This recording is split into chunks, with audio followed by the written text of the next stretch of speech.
আসসালামু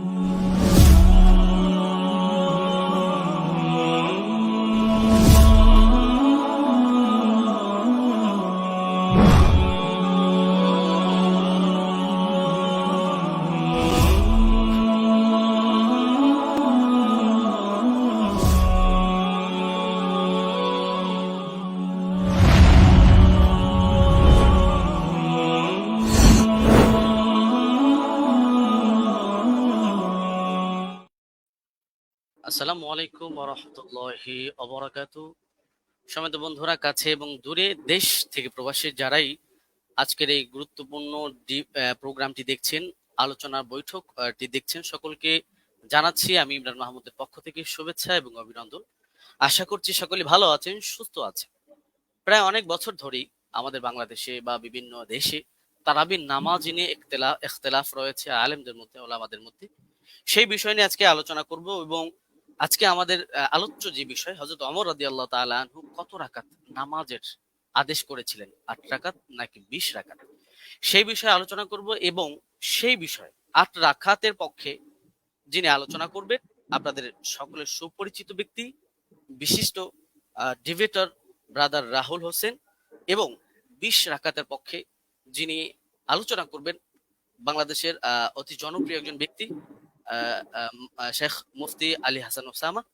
আপনাদের দুজনকে আমার লাইভ স্ট্রিমে স্বাগত। এবং বাদবাকি দর্শক যারা দেখছেন, আপনাদের সকলকে অনুরোধ জানাবো যে আজকের এই গুরুত্বপূর্ণ প্রোগ্রামটি আপনারা শেয়ার করে অন্যকে দেখার জন্য সুযোগ করে দিবেন এবং আপনারা বেশি বেশি সাপোর্ট করবেন। প্রথমেই আমার প্রোগ্রামের কিছু নীতিমালা আপনাদেরকে জানিয়ে দিব। বিশেষ করে আমাদের আজকের প্রোগ্রামের যারা অতিথি, অবশ্যই তারা সেই নীতিমালাগুলো জানেন। তারপরও দর্শকদের উদ্দেশ্য করে আমি সেই নীতিমালাগুলো আপনাদেরকে একটু পড়ে শোনাবো। আপনি একটু আমার স্ক্রিনটা একটু লক্ষ্য করবেন প্লিজ। জি, আমি সরি, আমি একদম প্রথমেই যাচ্ছি। জি, আমাদের প্রোগ্রামের নীতিমালা, আলোচনার নীতিমালা বিষয়, হাদিস শাস্ত্রের আলোকে হযরত ওমর রাদিয়াল্লাহু তাআলা আনহু কত রাকাত তারাবির আদেশ করেছেন। অনুষ্ঠানটি সম্প্রচার হচ্ছে ব্রাদার রাহুল হোসেন এবং আলী হাসান ওসামার ফেসবুক পেজ থেকে। আলোচনার মধ্যে আমাদের একেবারেই রুলসের যে বিষয়, যে আলোচনার মধ্যে কোনো রূপ বাধা প্রদান করা যাবে না। এক অতিথি অপরজনকে বাধা প্রদান করতে পারবে না। 4 নম্বর, বাধা প্রদান করলে 1 মিনিট সময় কেটে নেওয়া হবে। যিনি বাধা প্রদান করবে তার 1 মিনিট সময় কেটে দেওয়া হবে। 5 নাম্বার, যিনি আলোচনা করছেন, যাকে বাধা দেওয়া হচ্ছে, তার 1 মিনিট সময় তাকে বাড়িয়ে দেওয়া হবে। 6 নম্বর, বিষয়ের বাহিরে অপ্রাসঙ্গিক কথা বললে, আমি সঞ্চালক হিসেবে ইমরান মাহমুদ আছি, অবশ্যই আমি অতিথিদেরকে থামানোর অধিকার রাখি বা থামানোর অধিকার থাকবে। 7 নম্বর, আলোচনার 4টি পর্যায়ের মানে আলোচনাটা 4টা পর্যায়ে হবে এবং সেই পর্যায়গুলো আমি আপনাদেরকে বলবো। প্রথম পর্ব, কেস প্রেজেন্ট, নিজেদের দাবির পক্ষে প্রমাণ উপস্থাপন। এখানে একটি বিষয় আমি বলবো যে কেস প্রেজেন্টে অবশ্যই সবাই সবার দাবি প্রেজেন্ট করবে, অপরের দাবির উপরে খণ্ডন করবে না, শুধু নিজের দাবি নিয়েই আলোচনা করবে। 5 নম্বর, প্রথম কেস প্রেজেন্ট, যিনি একেবারে প্রথমেই প্রেজেন্ট করবেন, ব্রাদার রাহুল হোসেন, তিনি প্রথমেই 15 মিনিট আলোচনা করবেন। দ্বিতীয়তে মুফতি আলী হাসান ওসামা, তিনি 15 মিনিট আলোচনা করবেন। 10 নম্বর, খণ্ডন পর্ব, ব্রাদার রাহুল হোসেন প্রথম 15 মিনিট আলোচনা করবেন, আলী হাসান ওসামা দ্বিতীয়তে 15 মিনিট আলোচনা করবেন। 11 নম্বর, খণ্ডন পর্ব, ব্রাদার রাহুল হোসেন 15 মিনিট আলোচনা করবেন, আলী হাসান ওসামা 15 মিনিট আলোচনা করবেন। এখানে আমি একটি বিষয় আপনাদেরকে জানিয়ে রাখার জন্য বলে রাখি যে 3টি যে পর্ব আমরা করেছি, এই পর্বে 3টা পর্বই 15 মিনিট করে আলোচনার সময় থাকছে। অনেক সময় দেখা যায় যে অতিথিরা আলোচনা করার ক্ষেত্রে তাদের দেখা যায় 15 মিনিটে তাদের দাবিগুলো উপস্থাপন শেষ হয় না। সেই কারণে আমি উপস্থাপক পরিচালনার কমিটির পক্ষ থেকে অতিথিদেরকে 2 মিনিট করে সময় দেওয়া হবে, যেহেতু এটা কোনো ডিবেট না, আলোচনার প্রোগ্রাম। সেক্ষেত্রে তারা চাইলে এই 2 মিনিট সময় ব্যবহার করতে পারবে, নচেত তারা 15 মিনিটই তাদের আলোচনা শেষ করবে। এবং একেবারে শেষ যে পর্বটা, উপসংহার পর্ব, ব্রাদার রাহুল হোসেন তিনি তিনার আলোচনা যেগুলো করেছেন সেগুলো রিভিউ 5 মিনিট আলোচনা করবেন, এবং আলী হাসান ওসামা তিনিও 5 মিনিট আলোচনা করবেন। বিশেষ দ্রষ্টব্য এই পর্বে তিনি তিনার আলোচনা যেগুলো করেছেন যে আলী হাসান ওসামা সাহেবের ডিভাইসটা প্লিজ। এই পর্বে উভয়ের পক্ষের বক্তা নতুন কোনো তথ্য ব্যবহার করতে পারবে না, যেহেতু এটা লাস্ট পর্ব। এখানে কেউ কাউকে খণ্ডন করার সুযোগ থাকছে না, সেই ক্ষেত্রে কেউ কারো নতুন তথ্য অ্যাড করতে পারবে না। আচ্ছা, 13 নম্বর, সভাপতি সাহেব মেবি সঞ্চালক সাহেব আমি আলোচ্য বিষয়ের উপর মন্তব্য ছাড়াই অনুষ্ঠানটি শেষ করে দিবেন। এটা আমাদের প্রোগ্রামের নীতিমালা ছিল, নীতিমালা। এবং আমাদের প্রোগ্রামের আরেকটি বিষয় হচ্ছে গুরুত্বপূর্ণ, যে আমরা যখন আলোচনা করব, প্রতিপক্ষ যেই থাকুক আমরা তাকে সম্মান সূচক শব্দ ব্যবহার করে আলোচনা করব। কোন রকমের অসম্মান সূচক শব্দ আমরা ব্যবহার করব না। শুধু প্রতিপক্ষ বক্তার ক্ষেত্রে নয়, প্রতিপক্ষের মুরব্বী ওলামায়ে কেরাম বা তার তিনি যাদেরকে অনুসরণ করেন তাদের যে কেউ হোক, কাউকে কটাক্ষ করে কোনো রকমের কথা বলা যাবে না। সুন্দর শব্দ দিয়ে তাদেরকে বলতে হবে। যদি কেউ অসুন্দর শব্দ ব্যবহার করে, যদি কেউ অবাঞ্ছনীয় শব্দ ব্যবহার করে, অবশ্যই সঞ্চালক হিসাবে আমি তাকে এই শব্দটা এক্সপান্স করাবো, উইথড্র করাবো। যাই হোক, আমি আমার আলোচনার শর্তগুলো, নীতিমালাগুলো আপনাদেরকে পড়ে শোনালাম। আমি আমার আলোচনার প্রোগ্রাম এখন স্টার্ট করছি, এবং স্টার্টের শুরুতেই কেস প্রেজেন্ট যিনি 8 রাকাতের পক্ষে স্টেট নিয়েছেন, ব্রাদার রাহুল হোসেন, আমি আপনার কাছে যাব এবং আমি আপনাকে দিয়ে শুরু করব, এবং আপনি আপনার আলোচনার জন্য সময় পাচ্ছেন 15 মিনিট। আপনি বললে আমি টাইমটা শুরু করে দিব। আচ্ছা, আমি স্লাইড শো করব। আমি একটা স্লাইড দেব আপনাকে, ওটাকে অ্যাপ্রুভ করতে হবে।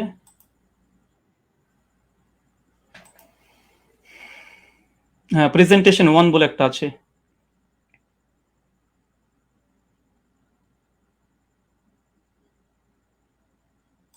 হ্যাঁ, স্লাইডটা কি ঠিক আছে আপনার? হ্যাঁ, এটাই। ওকে, ঠিক আছে। আপনি বললে আমি টাইমটা আপনাকে শুরু করব।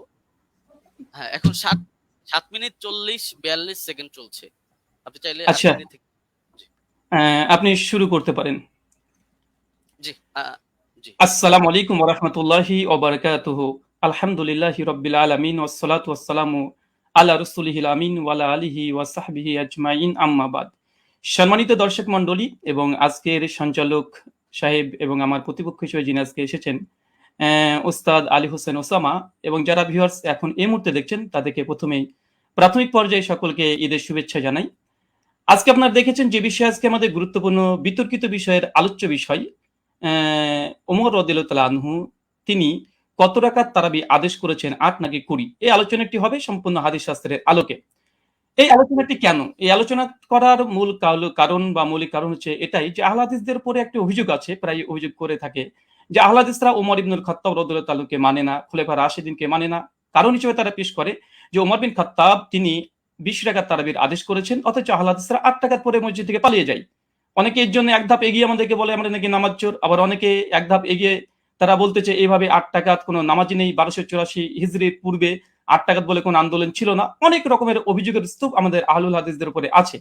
তাই আজকে এই আলোচনাটি খুব গুরুত্বপূর্ণ বিষয়, এবং আপনারা সকলে মনটা খোলা রেখে, উদার রেখে আলোচনাটা শোনার চেষ্টা করবেন। আমরা কেউ একগোয়ামি কেউ আমরা করব না। তো চলুন আমাদের আলোচনার সূচনাতেই কয়েকটি বিষয় লক্ষ্য করতে হবে। প্রথম কথা, যে খোলাফা রাশিদিন রাদিয়াল্লাহু তাআলা আনহু তাদের যে মানার কথা স্বয়ং আল্লাহ নবী আলাইহিস সালাম তিনি বলে গেছেন। সুনান তিরমিজি হাদিস নম্বর 2676 আল্লাহ বলছেন, আমি দুনিয়া থেকে চলে যাওয়ার পরে তোমাদের মধ্যে অনেক ইখতিলাফুন কাসীরা, অনেক বড় বড় মতভেদ হবে। ফালাইকুম বিসুন্নতি ওয়া সুন্নাতি খুলাফা রাশিদিন, আর সেই সময় তোমরা আমার সুন্নাতকে আঁকড়ে ধরবে, এক, আর দুই, সুন্নাতে খুলাফা রাশিদিন, আর খলিফা যারা আছে তাদের সুন্নাতকে মেনে চলতে হবে। আর আমরা সকলে জানি ফারুকে আজম ওমর ইবনুল খাত্তাব ইসলামের দ্বিতীয় খলিফা। আর এটা নিয়েই আমাদের দুই পক্ষেরই দাবি যে আসলে ওমর বিন খাত্তাব কত রাকাত তারাবি আদেশ করেছিলেন। চলুন এখানে 3 নম্বর বিষয়, আমরা অনেকে অবগত আছি যে আল্লাহ রাসূল আলাইহিস সালাম তিনি মাত্র 3 দিন তারাবি জামাত করেছিলেন, তারপর স্থগিত থেকে যায়। পরবর্তী সময়তে ওমর বিন খাত্তাব রাদিয়াল্লাহু তাআলা আনহু জামানাতে তিনি একদিন মসজিদ ভিজিট করে এসে দেখছেন যে মসজিদের মধ্যে মানুষ বিক্ষিপ্তভাবে নামাজে দাঁড়িয়ে আছে, নামাজ পড়ছে। এই কারণে ওমর বিন খাত্তাব রাদিয়াল্লাহু তাআলা আনহু উবাই বিন কাব, আপনার স্ক্রিনে দেখছেন সহিহ বুখারী হাদিস নম্বর 2010, এখানে উবাই বিন কাব রাদিয়াল্লাহু তাআলা আনহুকে তিনি তার নেতৃত্বে তিনি একটা তারাবির জামাত করে দিলেন। কিন্তু সহিহুল বুখারীর মধ্যে কত রাকাত এটা নেই, বরং জামাতের কথাটা এসেছে। এখন কত রাকাত এটা সহিহ বুখারীতে নেই, তার মানে কি হাদিস জগতে নেই? অবশ্যই আছে। চলুন কোথায় আছে আমরা একবার ঘুরে আসি। ৮ রাকাতের পক্ষে হাদিস, আমাদের প্রথম হাদিস, এটা হচ্ছে মুয়াত্তা মালিক, আপনারা দেখতে পাচ্ছেন 251 নম্বর হাদিস, এবং বিভিন্ন প্রকাশনীর ভিন্নতার কারণে হাদিস নাম্বার চেঞ্জ হয়ে যাবে। এখানে হাদিসটা পড়ার পূর্বে একটা কথা বলতে চাই, আজকে যে দলিল আমি পেশ করব ইনশাআল্লাহ ইনশাআল্লাহ সে দলিলের মধ্যে কোনো দুর্বলতা ইনশাআল্লাহ থাকবে না। জি, আমি ব্যক্তি রাহুলের ক্ষেত্রে অনেক দুর্বলতা থাকতে পারে, আরবি ইবারত অনেক ভুল হতে পারে, কিন্তু ইনশাআল্লাহ যে দলিল দেব একদম পূর্ণিমার রাতের সূর্যের মতো চমৎকার, একদম চকচকে, সূর্যের মতো চকচকে করবে, কোনো এখানে একটা কালিমা লেপন করার মতো ইনশাআল্লাহ আজকে এই দলিল উপর আক্রমণ কেউ করতে পারবে না। আর করলে আমরা আহলে হাদিসের পক্ষ থেকে আমি মজুদ আছি খণ্ডন করার জন্য ইনশাআল্লাহ। চলুন হাদিসের সনদ এবং মতন আমরা একবার দেখে আসি, এবং আপনারা দেখছেন এখানে বলছেন, দেখেন, আন হাদ্দাসানা মালিক আন মুহাম্মদ বিন ইউসুফ আন সাইদ বিন ইয়াজিদ আন্নাহু কাল। এখানে সনদের প্রথম অংশ আমরা দেখে নিয়েছি। এরপরে বলছে আমারা ওমর ইবনুল খাত্তাব উবাই বিন কাবিন ও তামিম দারি। তারপরে বলছে আই ইয়াকুমু লিন্নাসি বিইহিদা আশারাতা রাকা।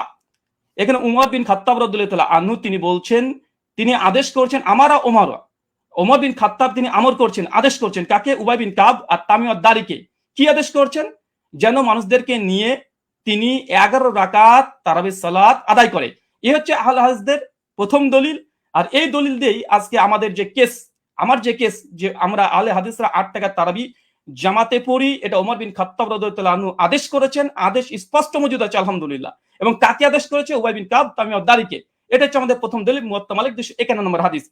এখানে লক্ষণীয় শুধু এই হাদিসটা যে মুয়াত্তা মালিকে এসেছে এমনটা নয়, এই হাদিসের তাখরিজ দেখেন সুনান কুবরা লি নাসাই হাদিস নাম্বার 4677 এই সনদ মালিক থেকে আসছে।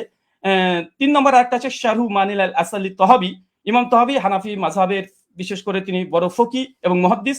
হাদিস নাম্বার 1741 তিনিও সনদ সহকারে ইমাম মালিক থেকে এর থেকে পেশ করেছে।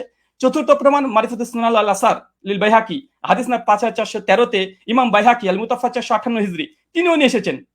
আচ্ছা, তারপরে 5 নম্বর শারহুস আলী বাগাবি, চতুর্থ খণ্ডে 120 নম্বর পৃষ্ঠায় ইমাম মালিকের সূত্রে এই হাদিসটাকে তিনি নিয়ে এসেছেন।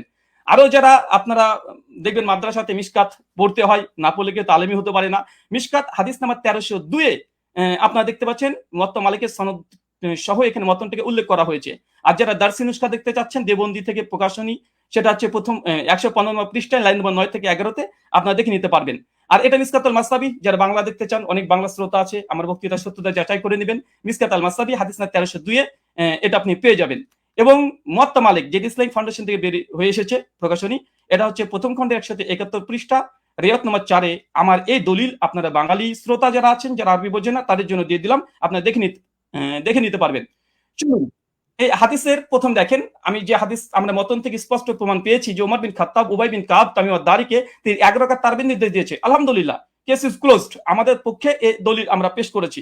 এখন হচ্ছে এই সনদ কি, চলেন সনদ আপনি স্ক্রিনে দেখতে পাচ্ছেন। আন মালিক আন মুহাম্মদ বিন ইউসুফ আন সাইদ বিন ইয়াজিদ, তারপরে ওমর ইবনু খাত্তাব। এই হাদিসের মধ্যে মাত্র 4টের রাবি পাচ্ছেন। এক হচ্ছে মালিক, ইমাম মালিক, মানে বুঝতে পারছেন, একবার দেখে নিন স্ক্রিনে। ইমাম মালিক, আলহামদুলিল্লাহ, ইমাম মালিক তো ইমাম মালিক, কে যারা করবে ইমাম মালিকের উপরে, আলহামদুলিল্লাহ। 2 তারপরে হচ্ছে মোহাম্মদ বিন ইউসুফ, ইনি একজন বিখ্যাত তাবেঈ। অনেক সাধারণ মানুষের তো মোহাম্মদ বিন ইউসুফকে না চিনতেও পারেন। তারপর 3 নম্বর রাবি আসছে কি? সাইদ বিন ইয়াজিদ, আলহামদুলিল্লাহ, তিনিও একজন সাহাবী।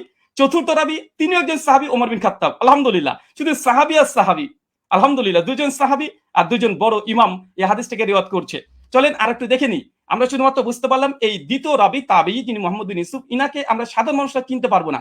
চলুন এই মোহাম্মদ বিন ইউসুফ ইনি কে, ইনাকে একবার দেখে আসি। চলেন, মোহাম্মদ বিন ইউসুফ আল মাদানী রাহিমাহুল্লাহ এমন একজন ব্যক্তিত্ব যা সহিহ বুখারীতে আলহামদুলিল্লাহ 105 খানা হাদিস মজুদ আছে। 105 খানা আপনার স্ক্রিনে লক্ষ্য করছেন, হাদিস নাম্বার দিয়ে সার্চ করলে আপনারা দেখতে পাবেন। চলেন এরপর সনদ আবার দেখছেন, আন মালিক আন মুহাম্মদ বিন ইউসুফ আন সাইদ বিন ইয়াজিদ আন, তারপর ওমর ইবনে খাত্তাব। এই যে সনদটা ভালোভাবে দেখেন, আন মালিক আন মুহাম্মদ বিন ইউসুফ আন সাইদ বিন ইয়াজিদ। আবার দেখেন আন মুহাম্মদ বিন ইউসুফ আন সাইদ বিন ইয়াজিদ। শুধুমাত্র মুহাম্মদ বিন ইউসুফ যে সহিহ বুখারীর রাবি এমনটা নয়, বরং সহিহ বুখারীর মধ্যে আলহামদুলিল্লাহ কমপক্ষে 4টে হাদিস সেম এই চেনটা এসেছে। দেখেন সহিহ বুখারী হাদিস না 1858, হাদিস না 2824, হাদিস না 4062, কমপক্ষে 4টে হাদিস আছে আন মুহাম্মদ বিন ইউসুফ আন সাইদ বিন ইয়াজিদ, একদম পাশাপাশি আছে। শুধু মুহাম্মদ বিন ইউসুফ যে শুধুমাত্র তিনি যে বুখারীর রাবি এমনটা নয়, বরং সেম চেন যেটা মুয়াত্তা মালিকের 8 টাকাতে পক্ষে দলিল পেশ করেছি, একই চেন আলহামদুলিল্লাহ সহিহ বুখারীর মধ্যে মজুদ আছে কমপক্ষে 3টে। আরো সেই মুসলিম আপনারা চেক করলে পেয়ে যাবেন। আচ্ছা, এই হাদিসের সনদ পর্যালোচনা সংক্ষিপ্তভাবে করে দিই, যা আমরা দেখলাম এতক্ষণে। প্রথম পয়েন্ট দেখেন, সাহাবী থেকে সাহাবী। কেন? ওমর বিন খাত্তাব, সাইদ বিন ইয়াজিদ। সাইদ বিন ইয়াজিদ ওমর বিন খাত্তাবের আদেশ বর্ণনা করছে, দুজনই সাহাবী, আলহামদুলিল্লাহ। এটা মুহাদ্দিসদের ভাষাতে এই সনদকে বলা হয় সিলসিলাতুল জাহাব। মানে ইমাম মালিক তিনি হচ্ছে মুসান্নিফ গ্রন্থের, আর সাহাবী পর্যন্ত যেতে মাত্র একজন রাবী লেগেছে, মাত্র একজন। আর সে হচ্ছে মুহাম্মদ বিন ইউসুফ, যিনি সহিহ বুখারীর 105 খানা হাদিস বর্ণনা করেছেন। সে মুসলিম আলহামদুলিল্লাহ আছে। তৃতীয়, এই সনদের যতজন রাবী আছে সবগুলো মাদানী, আলহামদুলিল্লাহ। ইমাম মালিক মদিনার ইমাম, আলহামদুলিল্লাহ। মুহাম্মদ বিন ইউসুফ একজন বিখ্যাত তাবী, ইনিও মাদানী, আলহামদুলিল্লাহ। তাহলে দেখছেন এখানে তিনটে, যে সাহাবী থেকে সাহাবী হাদিস বর্ণনা করছে, মাত্র একটা রাবী দিয়ে একদম সাহাবী ওমর বিন খাত্তাব পর্যন্ত পৌঁছে যাচ্ছে, আলহামদুলিল্লাহ। এটা যে সিলসিলাতুল জাহাব তথা গোল্ডেন চেন। এরপরে চলেন, আচ্ছা, আমার স্লাইডে এক সেকেন্ড,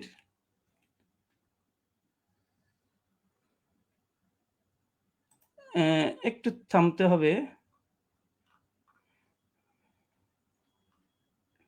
আচ্ছা, ঠিক আছে। আচ্ছা, আমরা হচ্ছে আমি এই কেসটা প্রেজেন্ট করলাম। এখন আলী হোসেন ওসামা হাফিজাহুল্লাহর কাছে আমার কিছু প্রশ্ন এই মুয়াত্তা মালিকের হাদিস নিয়ে। প্রথম প্রশ্ন, আলী হোসেন ওসামার কাছে 8খানা প্রশ্ন করব। প্রথম, ওমর ইবনুল খাত্তাব রাদিয়াল্লাহু তাআলা আনহু 20 রাকাত তারাবির নির্দেশ দিয়েছেন মর্মে এমন একটি সহিহ হাদিস উপস্থাপন করুন যেই সনদ হাদিস শাস্ত্রের আলোকে সহিহ হবে এবং মুত্তাসিল হবে। সনদে কোনো দুর্বল রাবী যেন না থাকে, আর সনদ যেন মাঝখান থেকে বিচ্ছিন্ন না হয়ে যায়, মানে কোনো ইনকেতা না থাকে।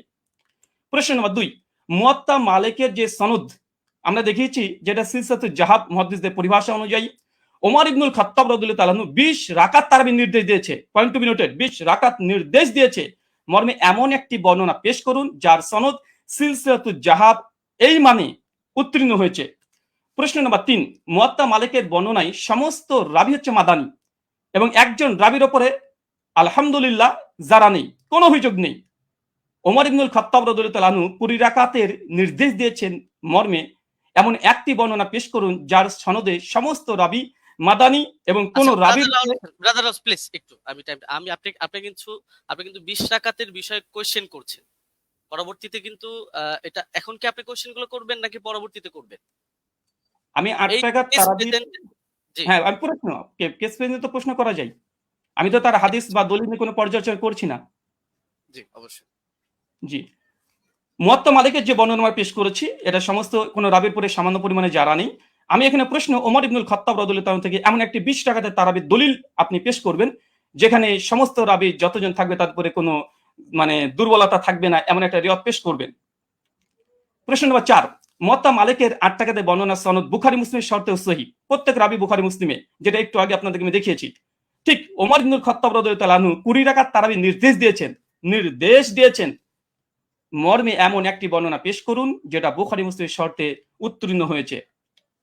প্রশ্ন নম্বর 5, মুয়াত্তা মালিকের ডজন ডজন ব্যাখ্যা গ্রন্থ পৃথিবীতে বিদ্যমান আছে। মুয়াত্তা মালিকের একজন গ্রহণযোগ্য মুহাদ্দিসের অভিমত পেশ করুন যিনি মুয়াত্তা মালিকের 8 রাকাত হাদিসের ব্যাখ্যায় এটাকে মুজতারিব বা ইজতিরাব আছে বলে প্রত্যাখ্যান করেছে। কেন আমরা দেখি যে দেওবন্দি ওলামারা এবং বেরলভী ওলামারা, বিশেষ করে হানাফি ওলামারা, তারা এই 8 রাকাতের এই দলিলকে তারা ইজতিরাব বা মুজতারিব বলে বাতিল করার চেষ্টা করে। এখানে আমার একটা প্রশ্ন থাকবে, মুয়াত্তা মালিকের অনেকগুলো ব্যাখ্যা গ্রন্থ আছে, একজন গ্রহণযোগ্য মুহাদ্দিসদের মত দেবেন যে এই হাদিসটাকে ইতিপূর্বে তারা ইজতিরাবের দাবি করে বাতিল করেছে। আব্দুল বার রাহিমাহুল্লাহর ওয়াহম নাই ইজতিরাব। আচ্ছা, প্রশ্ন নম্বর 6, দেওবন্দি মাদ্রাসা প্রতিষ্ঠা হবার আগে কিংবা 1284 হিজরির আগে এই হাদিসকে মুস্তারিব বলেছেন এমন একজন মুহাদ্দিসের অভিমত পেশ করুন। প্রশ্ন নম্বর 7, সহিহ সনদে প্রমাণিত আছে উবাই বিন কাব রাদিয়াল্লাহু তাআলা আনহু তিনি এবং তামিম আদ-দারি তিনি 8 রাকাত তারাবি পড়েছেন। আমার প্রশ্ন, ওমর রাদিয়াল্লাহু তাআলা যদি 20 রাকাত তারাবির নির্দেশ দিয়ে থাকেন তাহলে উবাই বিন কাব এবং তামিম আদ-দারি কি ওমর ইবনুল খাত্তাব রাদিয়াল্লাহু তাআলার নির্দেশ অমান্য করেছেন? প্রশ্ন নম্বর 8, শাস্ত্রের আলোকে ইজতিরাবের সংজ্ঞা এবং শর্ত পেশ করবেন এবং সেই শর্ত অনুযায়ী এই হাদিসকে মুস্তারিব প্রমাণ করার চেষ্টা করবেন। কারণ আমরা ইতিপূর্বে আপনাদের অনেককে দেখেছি যে বারবার আমাদের দলিলকে ইজতিরাব বলে বাতিল করে দেওয়ার চেষ্টা করা হয়। চলেন আমরা হাদিসের আবার প্রথম অংশে আপনাদেরকে আমরা নিয়ে যাব, যেখান থেকে আপনারা বুঝতে পারবেন। আমরা হাদিসটাকে আবার আপনাদেরকে দেখিয়ে দিই আপনাদের সুবিধার জন্য। আমাদের প্রথম যে দলিল আমরা পেশ করেছিলাম এ হচ্ছে মুয়াত্তা মালিকের হাদিস, আর এই মুয়াত্তা মালিকের হাদিস অনেকগুলো গ্রন্থে এসেছে। পরপর আপনাদেরকে আমি দেখিয়ে দিয়েছি, এখান থেকে অনেকগুলো গ্রন্থ থেকে দেখিয়ে দিয়েছি। আমি জাস্ট একটা দলিল আমি পেশ করেছি, আর এই একটা দলিলের উপরে আমি অটল থাকবো। এই একটা দলিলে, এই দলিল যতক্ষণ খণ্ডন না আসবে ততক্ষণ দ্বিতীয় দলিল দিয়ে এই আলোচনাকে আমি মাছের বাজার করতে চাই না। তাই এই সনদটাকে বারবার দেখবেন, আন মালিক, আন মোহাম্মদ বিন ইউসুফ, আন সাইদ বিন ইয়াজিদ, তারপর ওমর ইবনে খাত্তাব। মাত্র ইমাম মালিক তো ইমাম মালিক রাহিমাহুল্লাহ, আলহামদুলিল্লাহ। মোহাম্মদ বিন ইউসুফ তিনি একজন বিখ্যাত তাবী, যার 105খানা হাদিস আছে। আর সাইদ বিন ইয়াজিদ ইনিও স্বয়ং আল্লাহ রাসূলের সঙ্গে হজ করেছেন, যেটা সহিহ বুখারী 1858 তে প্রমাণিত পাওয়া যায়। আর ওমর ইবনুল খাত্তাব, আমি জাস্ট এই একটা দলিলের উপরে আপনাদের সামনে উপস্থাপন করেছি, এবং হাদিসের শব্দ আমার ওমর ইবনুল খাত্তাব, ওমর বিন খাত্তাব আদেশ দিয়েছেন, একদম আদেশ শব্দ মজুদ আছে। কাকে আদেশ দিয়েছেন? উবাই বিন কাবকে। আর কাকে? তামিম আদ-দারিকে। কত রাকাত? বিহিদা আশারাতা রাকা, 11 রাকাতের নির্দেশ দিয়েছে।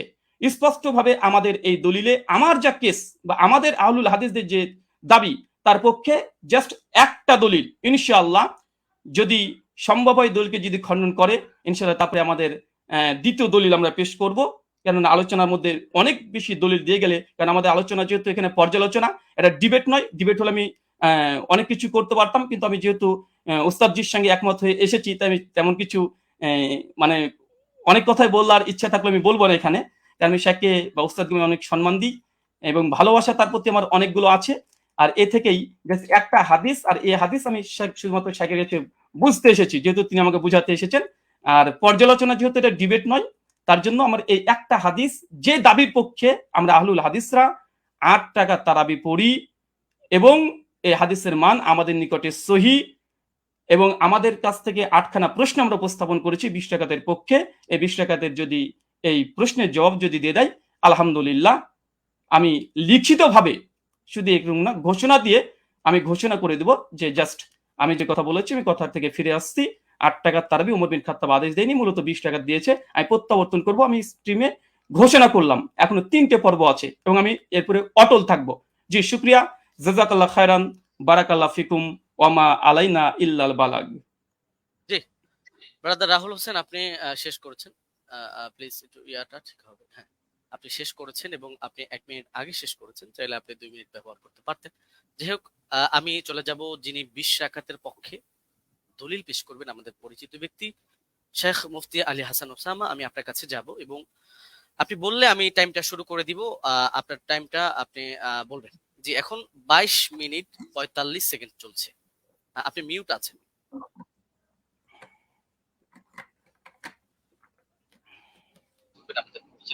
জি, শেখ মুফতি আলী হাসান ওসামা, আমি আপনার কাছে যাব এবং আপনি বললে আমি টাইমটা শুরু করে দিব।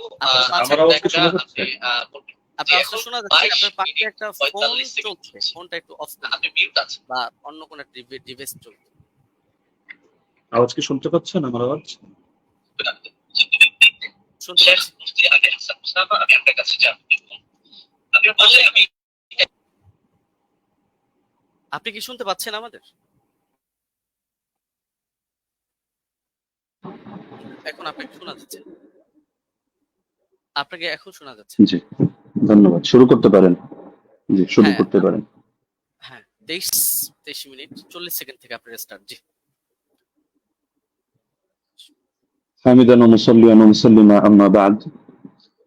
আমরা মূল আলোচনায় চলে আসি কোনো ধরনের ভূমিকা ছাড়া।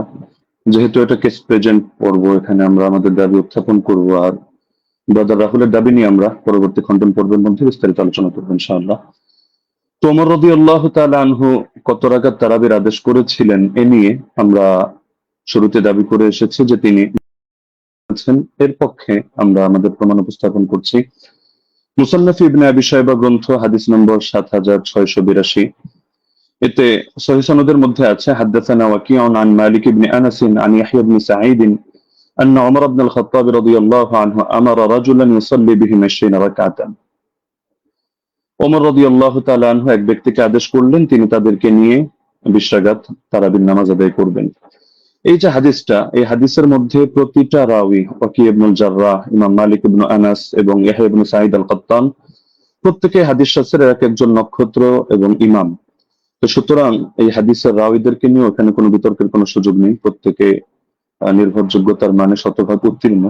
হ্যাঁ, এখন কারো কাছে একটা খটকা লাগতে পারে যে ইয়াহইয়া ইবনে সাঈদ আল-কাত্তান রাহমাতুল্লাহি আলাইহি তিনি তো ওমর ইবনুল খাত্তাব রাদিয়াল্লাহু আনহু জামানা পাননি, তাহলে তো মনে হচ্ছে যে হাদিসটা বিচ্ছিন্ন হয়ে যাচ্ছে, সূত্র বিচ্ছিন্ন, অর্থাৎ মাঝখানে কোনো একজন বর্ণনাকারী বাদ পড়ে গেছেন এবং তার সূত্রে তিনি বর্ণনা করছেন।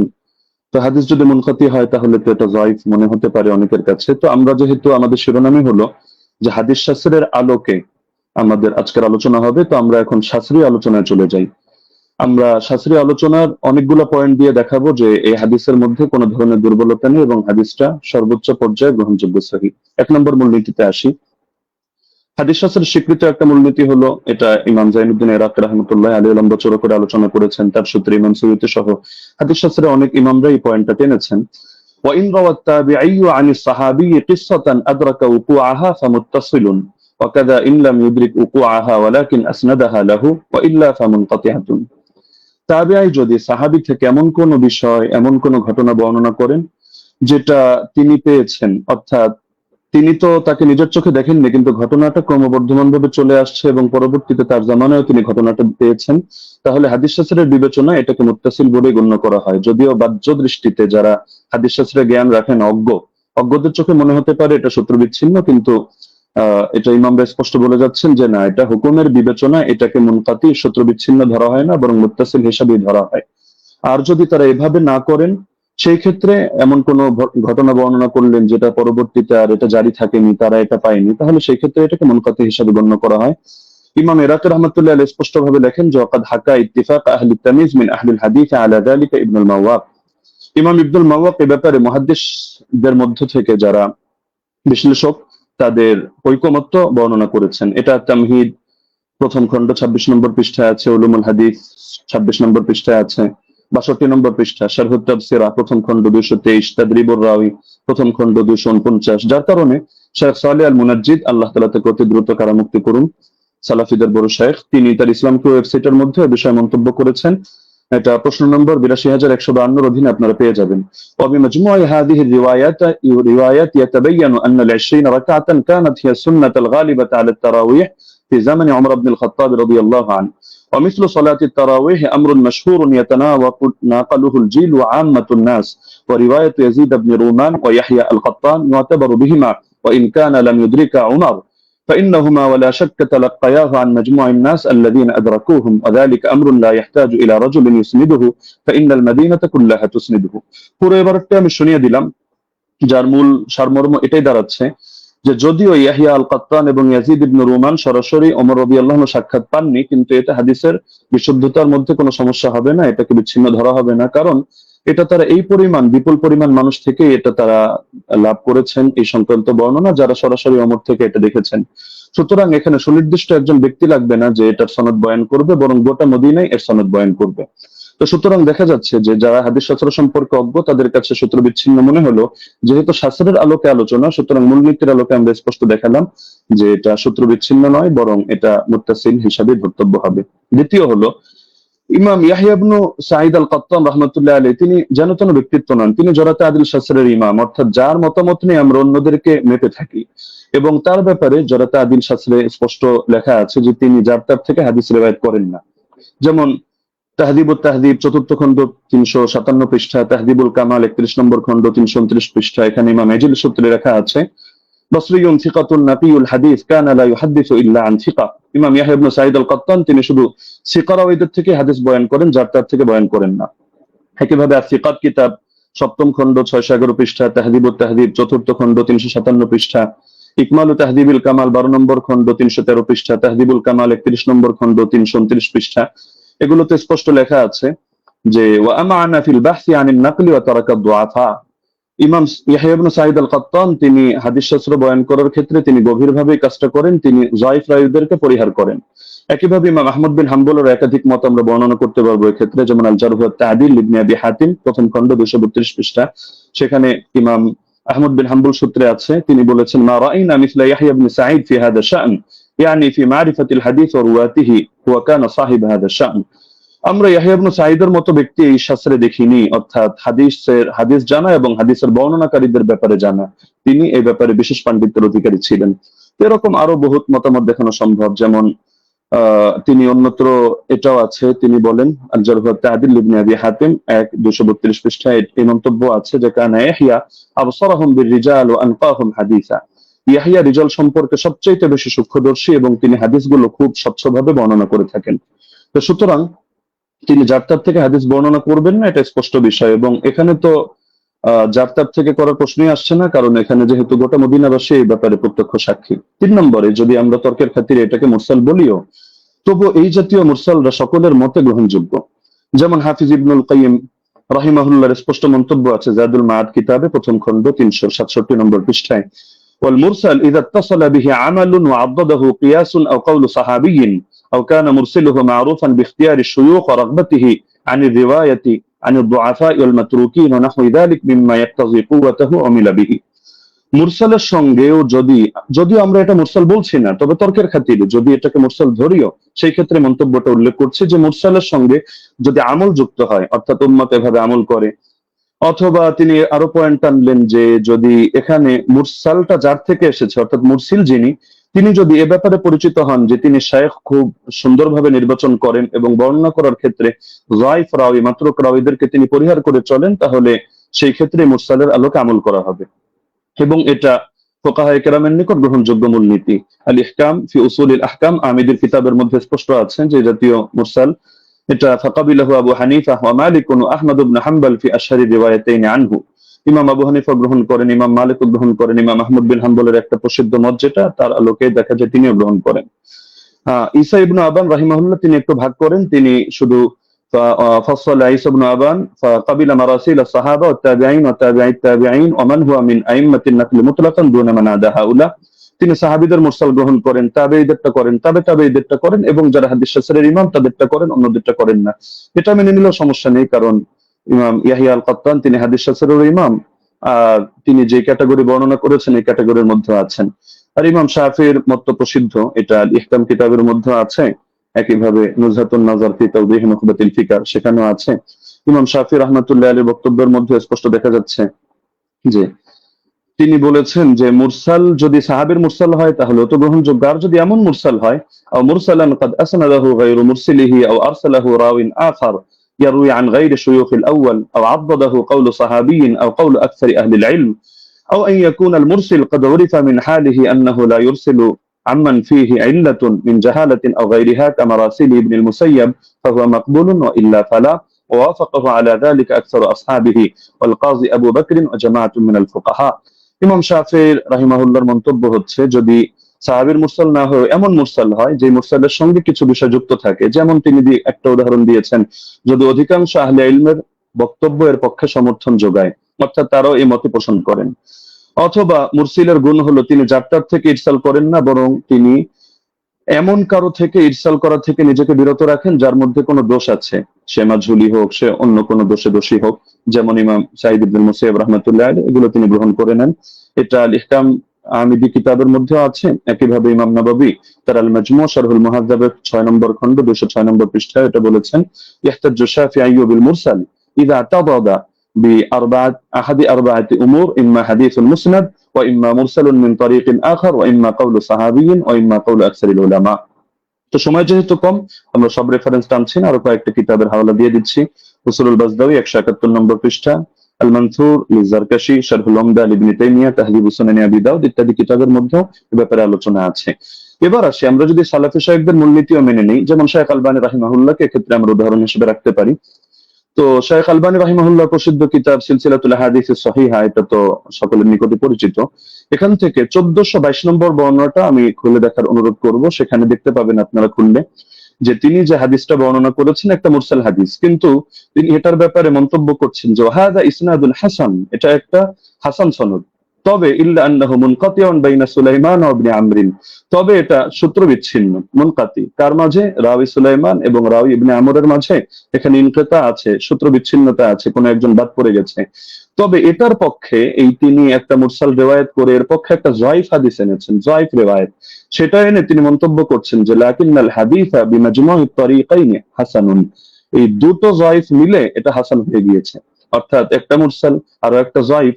তো মুরসালের পক্ষে তিনি যায়ফ হাদিস পেয়েও এটাকে হাসান হিসাবে সাব্যস্ত করে ফেলেছেন, এবং শেষে মন্তব্য করেছেন ফামিসলুহু ইউস্তাশহাদু বিহি, এই ধরনের বর্ণনা দ্বারা এটা দলিল প্রদান করা যায়, ফাল হাদিসু বিহি সহিহুন ইনশাআল্লাহু তাআলা, এর দ্বারা হাদিসটা সহিহ হিসাবে সাব্যস্ত হবে ইনশাআল্লাহু তাআলা। তো শায়খ আলবানী রাহিমাহুল্লাহ এক্ষেত্রে যে কাজটা করলেন, আমরা তো এর চেয়ে আরো মজবুত কাজ করলেন। তিনি একেবারে একটা জয়ীফ হাদিস এনে মুনকাতি একটা রিওয়ায়াতকে তিনি হাসান সনদ সাব্যস্ত করে হাদিসটাকে দলিলযোগ্য এবং সহিহ সাব্যস্ত করে ফেললেন। তো এ ব্যাপারে তো আর কোনো কিছু বলার অপেক্ষা রাখে না। তারপর চতুর্থ বিষয় হলো, সব ধারার ইমামগণই মেনে নিয়েছেন যে ওমর রাদিয়াল্লাহু আনহু 20 রাকাত তারাবির আদেশ করেছেন। যেমন আমরা উদাহরণ হিসেবে ইমাম শাফিঈকে আনতে পারি 1 নম্বরে, কিতাবুল 1 নম্বর খন্ড 167 পৃষ্ঠা, মুখতাসারুল মুজানি 34 নম্বর পৃষ্ঠা। তিনি স্পষ্ট বলেছেন, ওয়া আহাব্বু ইলাইয়া 20 লিআন্নাহু রুইয়া আন উমর, আমার নিকট 20 অধিক পছন্দনীয় কারণ এটা ওমর থেকে বর্ণিত হয়েছে। ইমাম তিরমিজি রাহমাতুল্লাহি আলাইহি সুনানে তিরমিজি হাদিস নম্বর 806 দ্বিতীয় খন্ড 158 নম্বর পৃষ্ঠা, এখানেও আছে, وأكثر أهل العلم على ما روي عن عمر وعلي وغيرهما من أصحاب النبي صلى الله عليه وسلم 20 রাকাত। অধিকাংশ আহলে ইলম এই মতে পোষণ করেন যে তারাবি 20 রাকাত। কেন? কারণ এটা ওমর থেকে, আলী থেকে এবং নবীর অন্যান্য সাহাবীদের থেকে রাদিয়াল্লাহু আনহুম বর্ণিত হয়েছে। শেখ বিন বাজ রাহমাতুল্লাহি আলাইহি সালাফিদের গ্রহণযোগ্য ব্যক্তিত্ব, আমরা মহব্বত করি। তিনি বলেন, মাজমুউল ফাতাওয়া 11 নম্বর খন্ড 322 নম্বর পৃষ্ঠা, ওয়া সাবাতা আনহুম আন্নাহুম সাল্লু বিআমরিহি 23, তাদের থেকে প্রমাণিত রয়েছে যে তারা ওমরের আদেশে তারা 23 রাকাত নামাজ আদায় করেছেন। শেখ সালেহ আল মুনাজ্জিদ তিনি বলেন, জা আল আমরু আন ওমর ইবনুল খাত্তাব রাদিয়াল্লাহু আনহু বিসালাতিল 20 রাকাতান, ওমর রাদিয়াল্লাহু আনহু থেকে 20 রাকাতের ব্যাপারে আদেশ এসেছে। তো সালাফি শায়খ হয়েও তারা বিষয়টা মেনে নিয়েছেন। তো এর পক্ষে আরো কিছু প্রাসঙ্গিক বর্ণনা আছে, যেটা শেখ সালেহ আল মুনাজ্জিদও তার islamqo.com এর মধ্যে অন্যান্য বর্ণনাগুলো এর পক্ষে প্রমাণ হিসেবে নিয়ে এসেছেন। সাইদ বিন ইয়াজিদের বর্ণনা, অন্যান্য বর্ণনা, সেটা আমরা আপাতত টানছি না, সেটা পরবর্তী আলোচনার মধ্যে আমরা আনবো। হ্যাঁ, লাস্ট যে পয়েন্টটা আমি বলবো, যে আমরা তো স্পষ্টভাবে দেখালাম যে এর সনদের মধ্যেও দুর্বলতা নেই, মতনের মধ্যেও দুর্বলতা নেই। আর ইমামরা তো স্পষ্টভাবে বলে গিয়েছেন, যেমন খতিব বাগদাদি রাহমাতুল্লাহ আলাইহি এবং হাফিজ ইবনুল কাইয়িম রাহিমাহুল্লাহ বলে গিয়েছেন, কোন হাদিসের উপর যদি উম্মতের আমল থাকে, আল ফাকি ওয়াল মুতাফাক্কি 1 নম্বর খন্ড 473 পৃষ্ঠা, আর রূহ 21 নম্বর পৃষ্ঠা, তাহলে সেই হাদিসটা অবশ্যই গ্রহণযোগ্য হবে। এক্ষেত্রে আরো স্পষ্ট বক্তব্য আমরা ইমাম সুয়ুতিরটা উল্লেখ করি। তিনি তাদরিবুর রাওয়ী কিতাবের মধ্যে এনেছেন 34 নম্বর পৃষ্ঠা, ইহকামু লিল হাদিস বিসিহহা, হাদিসের ব্যাপারে সহিহ হওয়ার হুকুম দেওয়া হবে ইযা তালাক্কাহুন নাসু বিল কবুল, যখন উম্মত সেটাকে কবুল করে নেবে এবং সেটা গ্রহণ করবে। ওয়া ইল্লাম ইয়াকুন লাহু ইসনাদুন সহিহ, এমনকি যদি তার সহিহ সনদ নাও থাকে তবুও হাদিসটা গ্রহণযোগ্য হবে। এমনকি হাফিজ ইবনে হাজার আসকালানী রাহমাতুল্লাহ আলাইহি আন-নুকাত আলা কিতাব মুকদ্দিমাত ইবনে সালাহর মধ্যে স্পষ্ট এনেছেন। এটা আপনারা আন-নুকাত আলা কিতাব ইবনে সালাহর মধ্যে প্রথম খন্ড 494 495 পৃষ্ঠায় পাবেন, যে মিন জুমলাতি সিফাতিল কবুল আল্লাতী লাম ইয়াতাআররাজ লাহা শাইখুনা ইয়াকসিদু জাইনাদ্দিন আল ইরাকি আন ইয়াত্তাফিক আল উলামা আলা আল আমাল বিমাদলুল হাদিস ফাইন্নাহু ইউকবালু হাত্তা ইয়াজিব আল আমালু বিহি ওয়া ক্বাদ সাররাহা বিযালিকা জামাআতুন মিন আইম্মাতিল উসুল। হাদিস গ্রহণযোগ্য হয় যে সমস্ত গুণের কারণে, এর অন্যতম একটা গুণ হলো যে আলেমরা এই হাদিসের বক্তব্যের আলোকে আমল করার ব্যাপারে একমত হয়ে যান। তো এরকম যদি হয় তাহলে সেই হাদিসটা অবশ্যই কবুল হয় এবং তার দ্বারা আমল করা আবশ্যক হয়ে যায়। এটা হাদিসের মূলনীতি সংক্রান্ত আলোচনা যারা করেছেন, যে ইমামরা, তারা স্পষ্টভাবে এই ব্যাপারে বক্তব্য দিয়েছেন। তো এটা হাফিজ ইবনে হাজার আসকালানী রাহমাতুল্লাহির বক্তব্য। তো আলোচনা আরো দীর্ঘ করা যেত, বাকি সময় যেহেতু সংক্ষিপ্ত, আমরা যে পয়েন্টগুলো টানলাম, তো ব্রাদার রাহুল এর মধ্যে থেকে কোনো একটা পয়েন্ট টেনে তিনি যদি দেখাতে পারেন যে না, এই শাস্ত্রের এই মূলনীতিগুলো ভুল বা এর আলোকে এটা প্রমাণিত হয় না, তাহলে আমরা তার প্রতি কৃতজ্ঞ থাকবো যে হাদিস শাস্ত্রের নতুন আরেকটা জিনিস অ্যাড হলো। তো সুতরাং আমরা শাস্ত্রের আলোকে দেখিয়ে দিলাম যে না, ইমাম ওমর রাদিয়াল্লাহু তাআলা আনহু তিনি 20 রাকাত তারাবির আদেশ করেছেন। জাযাকুমুল্লাহু খাইরান। জি, আপনাকে অনেক অনেক ধন্যবাদ মুফতি আলী হাসান ওসামা, আপনি যথাসময়ে শেষ করেছেন। বাদ বাকি আমি এখানেও বলে দিই যে 10 সেকেন্ড আমাদের কস হয়েছে, 10 সেকেন্ড ওসামা সাহেব বেশি পেয়েছেন। বাদ বাকি আমাদের এটা নিয়ে কোনো সে নেই আশা করি। যাই হোক, আমরা এখন যাব খণ্ডন পর্বে, এবং খণ্ডন পর্বে প্রথম 15 মিনিট আলোচনা করবেন মুহতারাম ব্রাদার রাহুল হোসেন, এবং আমি আপনার কাছে যাব, আপনি বললে আমি আপনার টাইমটা শুরু করব। আপনি মিউট হয়ে আছেন। জি, একটা স্লাইড আমি পাঠিয়েছি, এটা শো করতে হবে।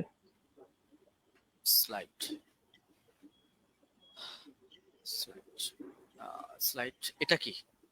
একটু দেখবেন প্লিজ। এটা কি স্লাইড আপনার? জি জি জি জি জি জি জি এটাই। জি, আপনি বললে আমি টাইমটা স্টার্ট করব।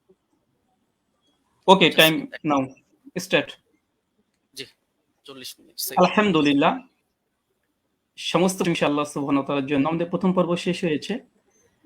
তো মূল বিষয় হচ্ছে এতক্ষণ আপনারা দেখলেন যে আমাদের উস্তাদজি তিনি তার প্রেজেন্টেশনে 20 রাকাত তারাবির পক্ষে তিনি দলিল উপস্থাপন করেছেন। তবে আমি হতাশ হয়েছি। হতাশ এই জন্য হয়েছি যে 8 রাকাতের পক্ষে আমরা যে হাদিসটা পেশ করেছি মুয়াত্তা মালিক থেকে মাত্র 4টে সনদে। সনদের মধ্যে না কোনো দুর্বলতা আছে, না সনদের মধ্যে কোনো রাবির উপরে আপত্তি আছে, না সনদের মধ্যে কোনো ইনকেতা সূত্র বিচ্ছিন্ন হয়েছে। এবং আমি ওস্তাদজিকে আমার 8টা প্রশ্নের মধ্যে 5 নম্বর প্রশ্ন ছিল এইটা যে এমন একটি দলিল পেশ করবেন যেখানে সূত্র কোনো ছিন্ন হয়নি, বিচ্ছিন্ন হয়নি, ইনকেতা নেই, সনের মধ্যে কোনো মুনকাতি কোনো সনদ পেশ করবেন না। দুর্ভাগ্যজনক হলে সত্য কথা, আজকে তিনি প্রথম যে দলিলটা পেশ করেছেন তিনি একটা মুনকাতি একটা দলিল পেশ করেছেন, সূত্র বিচ্ছিন্ন একটা দলিল পেশ করেছেন। এবং এখানে ইয়াহিয়া সাইদ আল কাত্তান থেকে যে রাত পেশ করেছে মুসান্নাফ ইবনে আবি শাইবা থেকে আপনারা দেখেছেন। তো এখানে মুসান্নাফ ইবনে আবি শাইবাতে ইয়াহিয়া সাইদ আল কাত্তান তিনি দাবি করছেন বা বলছেন ইবনে ইয়াজিদ থেকে যে ওমর রাদিয়াল্লাহু তাআলা জামানায় 20 রাকাত তারাবির আদেশ দিয়েছে। আমার প্রশ্ন আবারও 9 নম্বর প্রশ্ন একটা যোগ হয়ে গেল। কাকে আদেশ করেছে? কাকে নাম বলতে হবে। মুয়াত্তা মালিকের রিওয়ায়াতে পরিষ্কারভাবে আছে। কাকে আদেশ করেছিলেন? 8 রাকাতের পক্ষে ওমর বিন খাত্তাব, সেটা হচ্ছে উবাই বিন কাব আর তামিম আদ-দারিকে। উস্তাদজি যে 20 রাকাতের আদেশের ওমর বিন খাত্তাব থেকে নিয়ে এসেছে, প্রথমটা সনদটা ইনকেতা আছে, সূত্র বিচ্ছিন্ন। ওমর বিন খাত্তাবের রাদিয়াল্লাহু তাআলা জামানা পর্যন্ত ইয়াহিয়া সাইদ আল কাত্তান তিনি পান নাই।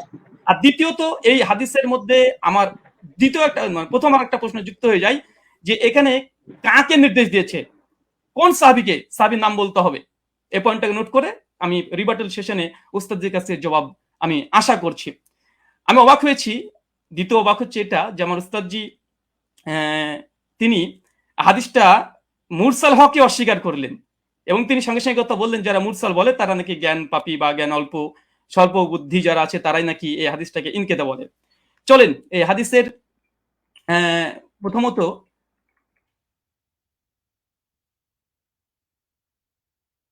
আচ্ছা প্রথম হচ্ছে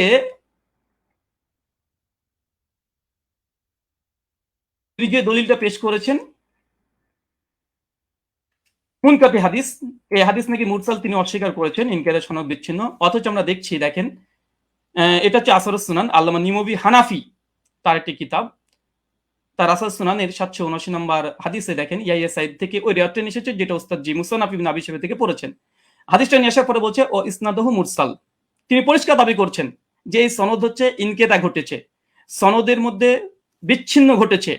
ইয়াহিয়া সাইদ আল কাত্তান রাহিমাহুল্লাহ তিনি ওমর বিন খাত্তাবের জামানা পাই নাই, আর তিনি এটাকে পুরোটাকে অস্বীকার করে দিলেন। আমি এটা খুব আশ্চর্য হয়েছি।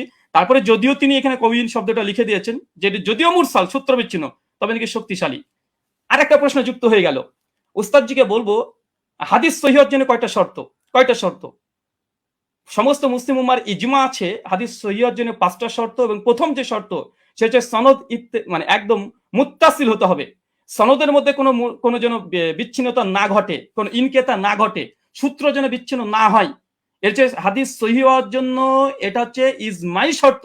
সে হানাফি বলেন, আহলে হাদিস, শাফি, মালিকি যেই বলেন, সমস্ত উম্মত একমত হাদিস 5টা শর্তে সহিহ হয়।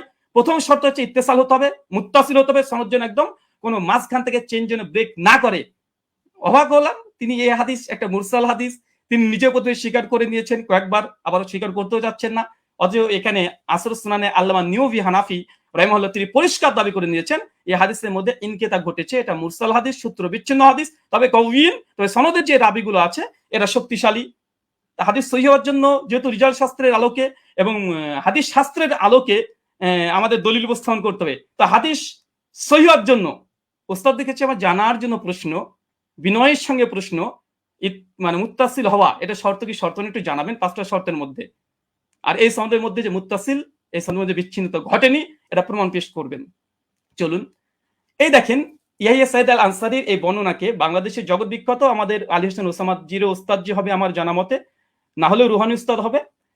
দলিল ও নামাজের মাসাল এই বইটা মোটামুটি 4 জন আলেম মিলে লিখেছে, এক মৌলানা তামিদুল মাওলা, আব্দুল মালিক সাহেব, আব্দুল মতিন সাহেব এবং আবু আকাস মৌলানা, 4 জন মিলে বইটাকে রচনা করেছে। এই তারাবির মাসালাতে 410 নম্বর এবং 411 নম্বর পৃষ্ঠাতে এই দলিলটা নিয়ে এসেছে।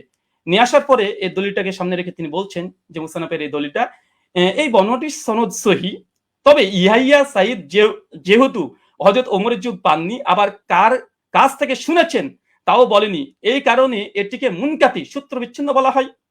তার মানে আমাদের 4 জন সহ লেখা দলিল সহ নামাজের মাসাল এ বইটা, মানে আমরা 5 জনের মত পেয়ে গেলাম মোটামুটি, যে হানাফি ভাইদের এবং দেওবন্দীদের ঘরনারই এই সনদকে মুনকাতি সূত্র বিচ্ছিন্নটা স্বীকার করে নিয়েছে। যদি এরা যদি মূর্খ হয়, আল্লাহু আলম বিসব, হতে পারে, আমি এখানে কোনো কমেন্ট করব না।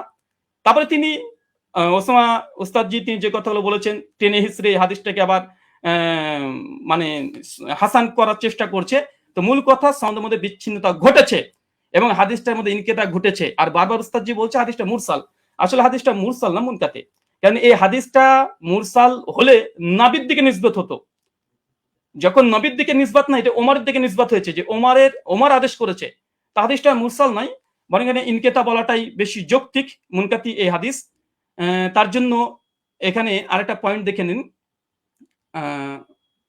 মুনকাতে হাদিসের ব্যাপারে ওস্তাদজি অনেকগুলোই দলিল উপস্থাপন করলেন এবং বিভিন্ন আলেমদের ফতোয়া তিনি নকল করে বোঝানোর চেষ্টা করছিলেন বারবার, যে দেখেন মুনকাতে হাদিসকে অনেকে হাদিসে বা মুরসাল হাদিসকে অনেকেই সহিহ বলার চেষ্টা করছে, এমনকি শেখ আলবানিও বলার চেষ্টা করেছে। তিনি দলিল উপস্থাপন করেছেন। দেখেন, এটা তাইসুল মুস্তাহুল হাদিস, এটা হানাফি আলেম সকলেই মানে। এটা বাংলাদেশ থেকে কওমি ঘরানার তারাই ছাপিয়েছে বইটা, রকমারিতে অ্যাভেলেবেল পেয়ে যাবেন। এখানে দেখেন মুনকাতে হাদিসের উদাহরণ একটা দেওয়ার পরে বলছে মুনকাতে হাদিসের হুকুম কি। বলছে উলামায়ে কেরাম এ বিষয়ে একমত, মানে ইজমা দাবি করছে। বিলুপ্ত রাবি অবস্থা অজ্ঞতা থাকার কারণে মুনকাতে হাদিস জয়ীফ হিসেবে গণ্য। এখানে একটা সংক্ষিপ্ত সাধারণ শ্রোতার জন্য বলি, যে ইয়াহিয়া সাইদ আল কাত্তান তার ওমর বিন খাত্তাবের জামানায় পায়নি। ওমর বিন খাত্তাবের মৃত্যুর প্রায় 40 থেকে 50 বছর পর এই রাবি জন্মগ্রহণ করেছে। ওমর বিন খাত্তাব জামানায় পায়নি। তিনি কিভাবে বলে দিলেন যে ওমরের জামানাতে অমুক ব্যক্তি, আবার নাম উল্লেখ নেই যে কাকে নির্দেশ দিয়েছে, নাম উল্লেখ নেই হাদিসে, যে 20 টাকাতের আদেশ করেছে। এখন যদি কেউ দাবি করে যে পাকিস্তানি আমলে ব্রিটিশদের সঙ্গে অমুক ব্যক্তি এবিসি ও দালালি করেছে, আজকের যুগের কোনো মানুষ যদি দাবি করে দেয়, অথবা তার যুগও আমি পাইনি, পাকিস্তানি আমল আমি পাইনি, যে দাবি করে দেয়, এই দাবিটা কেমন যৌক্তিক হতে পারে? ঠিক এই হাদিসের সঙ্গে সেটাই ঘটেছে। যিনি বর্ণনা করছেন ওনার সঙ্গে ওমর বিন খাত্তাবের জামানায় তিনি পাননি। ওমর বিন খাত্তাবের মৃত্যুর প্রায় 40 থেকে 50 বছর পর এই ব্যক্তি জন্মগ্রহণ করা হচ্ছে।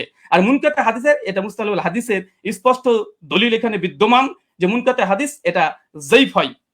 আচ্ছা, এরপর একটা দেখেন, মুরসাল হাদিস বিষয়েও এই মুস্তালাহুল হাদিসের মধ্যে আসছে পরিষ্কার ভাবে। কি বলছে দেখেন, উসুলবিদের দৃষ্টিতে মুরসাল এর অর্থ ব্যাপক।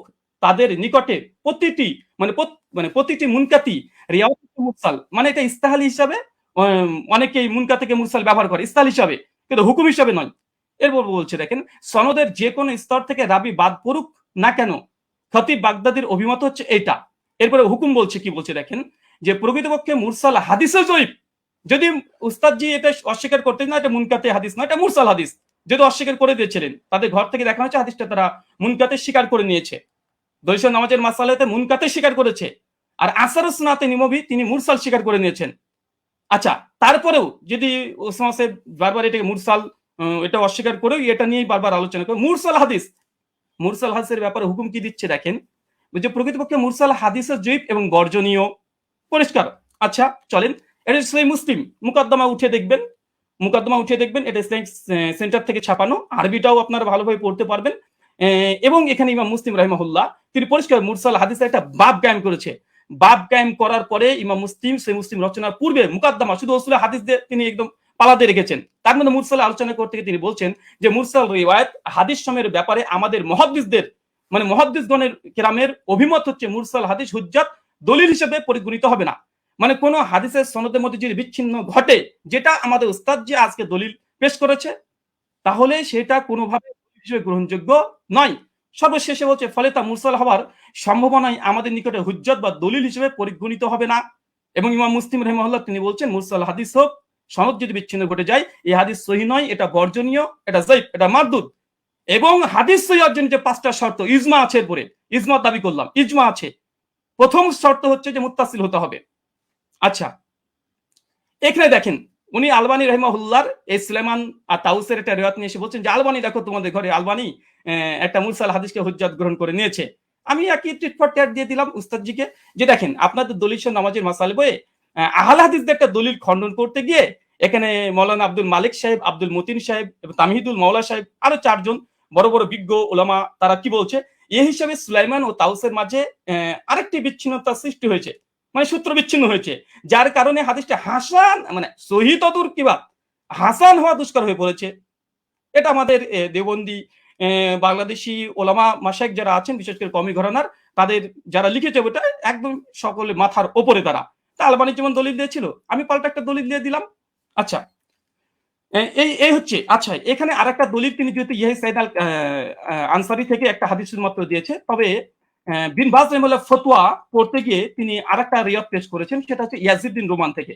দেখেন 2 নম্বর যে দলিলটা দিয়েছে একই অবস্থা, ইয়াজিদ বিন রোমানের দলিলটাও এটাও ইনকেতা, সনদ বিচ্ছিন্ন হয়েছে। এবং আমার চ্যালেঞ্জ ছিল উস্তাদজিকে, বা আমার অনুরোধ ছিল যে উস্তাদজি এমন একটা দলিল পেশ করবেন যার মধ্যে কোনো বিচ্ছিন্নতা ঘটেনি, কোনো ইরসাল হয়নি, এবং এমন একটা হাদিস পেশ করলেন যে হাদিসে কাকে যে আদেশ করা হয়েছে তার নাম উল্লেখ নেই, অথচ মুয়াত্তা মালিক আলহামদুলিল্লাহ সনদের মধ্যে কোনো ইরসাল নেই, ইনকেতা ঘটেনি, সনদের মধ্যে কোনো রাবির উপরে জাররা পরিমাণে কোনো জারা নেই, সনদে কোন ব্যক্তিকে কোন সাহাবী ওমর বিন খাত্তাব 8 টাকা তারাবির আদেশ করেছে সেটাও মজুদ আছে আলহামদুলিল্লাহ। কিন্তু আমাদের উস্তাদজি 15 মিনিট সময় নিয়ে তিনি মাত্র একটা দলিল পেশ করেছেন, বিন বাজের ফতোয়াতে এই ইয়াজিদ বিন রোমানের এর অর্থে চলে এসেছে। এটাই একই অবস্থা। কি বলছেন দেখেন, দৈশান নামাজের মাসালাতেই বলছে, কি বলছে, এটিও একজন তাবির সাক্ষ্য, মুহাদ্দিসগণের পরিভাষা অনুযায়ী বা এটাকে মুনকাতি মুরসাল বলা হয়, কারণ ইয়াজিদ ইবনে রোমান হযরত ওমরের যুগ পাননি। একই সমস্যা, এটাকে যঈফ বলা উচিত নয়। তারপরে মাসলাকে আহনাফের নিকটে যেহেতু মুরসাল হাদিস হুজ্জাত, যঈফ হাদিস হুজ্জাত, ফজিলতের ক্ষেত্রে যঈফ হাদিস হুজ্জাত, তার মানে এখান থেকে বোঝা গেল যে আহলে হাদিসরা যে দলিল পেশ করেছে আলহামদুলিল্লাহ এর মধ্যে কোনো বিচ্ছিন্নতা নেই। আমাদের হানাফি ভাইদের পক্ষ থেকে যে দলিলটা আমরা পেয়েছি প্রথম পর্বেই, কারণ প্রথম দলিল মানে মজবুত দলিল দেয় মানুষ, প্রথম যেটা দেয় সেটা মজবুতই দেয়, কিন্তু দুর্ভাগ্য সনদের মধ্যে বিচ্ছিন্নতা ঘটে গেছে, সনদের মধ্যে ইনকেতা ঘটে গেছে, মাকড়সার জালের মতো দুর্বল একটা সনদ দিয়ে এটাকে আজকে দাবি হিসাবে দলিল পেশ করা, ওস্তাদজির কাছে আমি বিষয়টা একটু কেমন ভাবে মনে হচ্ছে, যেটা কেমন ঘটে গেল যে প্রথম সনদেই এরকম একটা ঘটনা ঘটে যাবে। আচ্ছা, 2 নম্বর, আমার উস্তাদজি জাস্ট 2টো দলিলই পেশ করেছে তার প্রেজেন্টেশনে, 2টো দলিল এখানে আমি খণ্ডন করেছি। তাছাড়া তিনি আদার্স যে কথা না, তিনি তেমন কোনো কথা বলেনি 2টো হাদিস নিয়ে। আর মুনকাতে হাদিস হুজ্জাত বা মুরসাল হাদিস হুজ্জাত, তিনি এই বিষয়ে পরে কথা বলতে চেয়েছেন। আমিও দেখিয়েছি যে ইমাম মুসলিমের নিকটে মুরসাল মুনকাতে হাদিস মানে গ্রহণযোগ্য নয়। তাছাড়া দলিল নামাজের মাসালাতে স্বয়ং আব্দুল মতিন সাহেব একটা সূত্র বিচ্ছিন্ন হওয়ার কারণে আহলেসের একটা দলিলকে বাতিল ঘোষণা করে দিয়েছে, হাসান হওয়া দুষ্কর বলে দিয়েছে। আর তৃতীয়ত মুস্তালাহুল হাদিসের গ্রন্থে যেগুলো লেখা আছে যে মুনকাতে হাদিস বা মুরসাল হাদিস সূত্র বিচ্ছিন্নতা হওয়ার কারণে কার কাছ থেকে শুনেছে এটা যেহেতু আমাদের কাছে জানা নেই, এই জন্য এই হাদিসটা মুহাদ্দিসদের নিকটে এটা যায়িফ, এটা মারদুদ। এবং আমি একটা প্রশ্ন করে দিয়েছি ওস্তাদ, যে এটা এড়িয়ে যাবেন না, যেহেতু এবার রিবার্টাল সেশন আপনার এড়িয়ে যাবেন না, 8টা প্রশ্ন আপনার মানে কাঁধের উপরে আছে, এবং যেই মানে আমি চেয়েছি যেমন ভাবে তলব করেছি দেওয়ার চেষ্টা করবেন, এবং হাদিস সহিহ হওয়ার জন্য সনদ মুত্তাসিল হওয়া প্রয়োজন কি প্রয়োজন না, এটা প্লিজ দিয়ে আলোচনা শুরু করবেন। আমি আবার আপনাকে 1.5 মিনিট আগে ছেড়ে দিলাম, কেন আপনি জাস্ট 2টো দলিল পেশ করেছেন। শুকরিয়া, ধন্যবাদ, জাযাকাল্লাহ খায়রান, বারাকাল্লাহ ফিকুম। জি ব্রাদার রাহুল হোসেন, আপনাকে অনেক অনেক ধন্যবাদ। খণ্ডন পর্বে আপনি আপনার প্রথম আলোচনাটি শেষ করেছেন, যথাসময়ে শেষ করেছেন এবং আগেই শেষ করেছেন। যেহেতু আমি চলে যাব খণ্ডনের দ্বিতীয় আলোচক যিনি মুফতি শেখ আলী হাসান ওসাম আপনার কাছে, এবং আপনি বললে আমি আপনার টাইমটা শুরু করে দেব।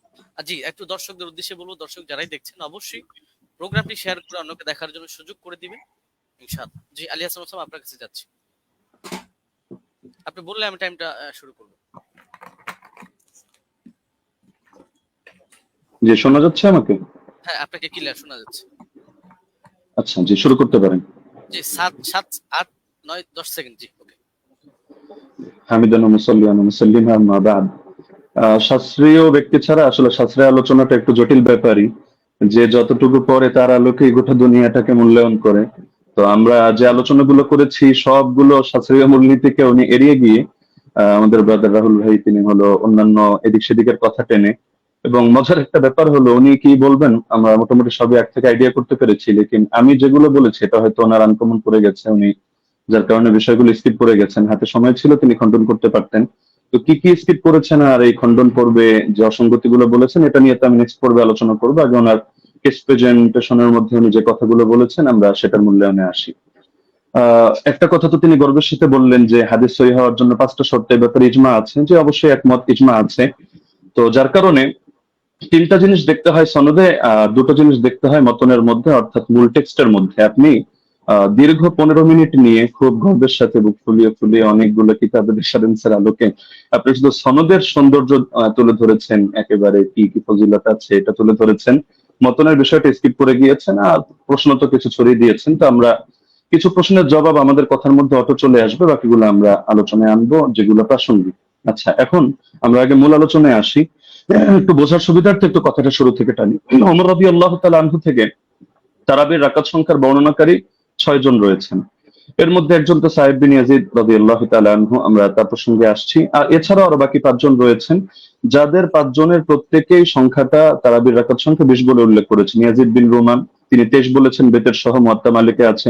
আব্দুল আজিজ বিন রুফাই 20 বলেছেন, মুসান্নাফ ইবনে আবি শাইবা আছে। উবাই বিন কাব 20 বলেছেন, মুসনাদে আহমদ বিন মানিতে আছে। ইয়াহইয়া ইবনে সাঈদ 20 বলেছেন, আমরা আগে উল্লেখ করেছি। মুহাম্মদ বিন কাব কুরাজি 20 বলেছেন, কিয়ামুল লাইল মারওয়াজির মধ্যে আছে, ইত্যাদি।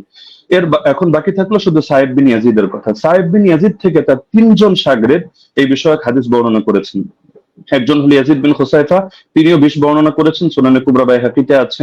দ্বিতীয় হারিস বিন আব্দুর রহমান বিন আবি যুবাব, তিনি 23 বর্ণনা করেছেন, অর্থাৎ বেতের সহ, এটা মুসান্নাফে আব্দুর রাজ্জাকে আছে। আর 3 নম্বর হলো মোহাম্মদ বিন ইউসুফ, যে সূত্রটা টেনে তিনি গর্বের সাথে বলেছেন যে একমাত্র আমরা একটা দলিল দিলাম, বাকি দলিলগুলো আমরা পরে আনবো। বাস্তব কথা হলো ওমর রাদিয়াল্লাহু আনহু 11 আদেশ করেছেন এই মর্মে, অন্য কোনো বিশুদ্ধ দলিল তিনি আদৌ আনতে পারবেন কিনা এটাই চিন্তার বিষয়। তো এখন যে মোহাম্মদ বিন ইউসুফ সূত্রে তিনি আনলেন, সেই মোহাম্মদ বিন ইউসুফ থেকে এই সংক্রান্ত হাদিসটা বর্ণনা করেছেন 5 জন। এখন 5 জনের মধ্যে রেওয়ায়েতে কারোর সাথে কারোর মিল নেই, এক একজন এক এক ভাবে রেওয়ায়েত করেছেন। এর মধ্যে সবচেয়ে মজার বিষয় হলো তিনি যে সনদটা এনেছেন, এখানে তো ইমাম মালিক রাহমাতুল্লাহ আলাইহি তার সূত্রে বয়ান করেছেন 11 রাকাত। এরকম আরো 2-1টা বর্ণনা আছে, কিন্তু দেখা যাচ্ছে মোহাম্মদ বিন ইসহাক রাহমাতুল্লাহ আলাইহি তিনি বর্ণনা করেছেন এই মোহাম্মদ বিন ইউসুফ থেকে 13 রাকাতের কথা, যেটা মুসনাদে আহমদ বিন মানিতে আছে।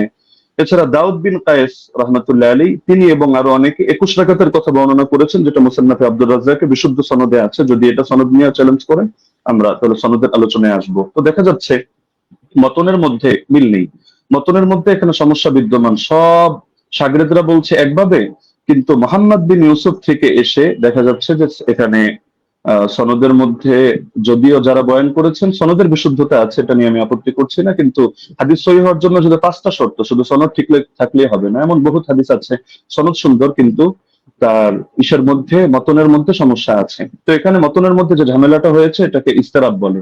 ইস্তেরাব মানে হলো যে কোথায় 21 রাকাতের কথা আর কোথায় হলো 11 রাকাতের কথা, আবার কোথায় 13 রাকাতের কথা। যদিও 13 নিয়ে একটা ব্যাখ্যা ওনারা দাঁড় করানোর চেষ্টা করেন ধারণা প্রসূত ভাবে, তো সেটা আপাতত বাদই দিলাম। তো 21 রাকাত আর 11 রাকাত সম্পূর্ণ ভিন্ন কথা, কিন্তু মূল বর্ণনাকারী একজন। তো এখন হাদিসের মধ্যে যদি ইস্তেরাব পয়দা হয় তাহলে হাদিসটা দুর্বল হয়ে যায়। এটা তাদরিবুর রাওয়ী বিশারহি তাকরিবুন নাওয়াবী পৃষ্ঠা 133 এর মধ্যে স্পষ্টভাবে লেখা আছে, ইস্তেরাব ইউজিবু বাফাল হাদিস।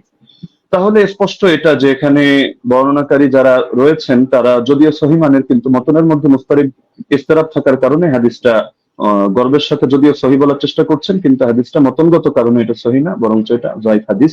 এটা হেলাউ সুনানের মধ্যে 7ম খন্ড 145 146 স্পষ্টভাবে লম্বা চওড়া আলাপ আছে। শেখ জাফর আহমদ উসমানী রাহমাতুল্লাহ আলাইহি লিখেছেন, হাদা আসারুন মুস্তারিবুল মাতনি উখতুলিফা ফীহি আলা মুহাম্মদ ইবনে ইউসুফ।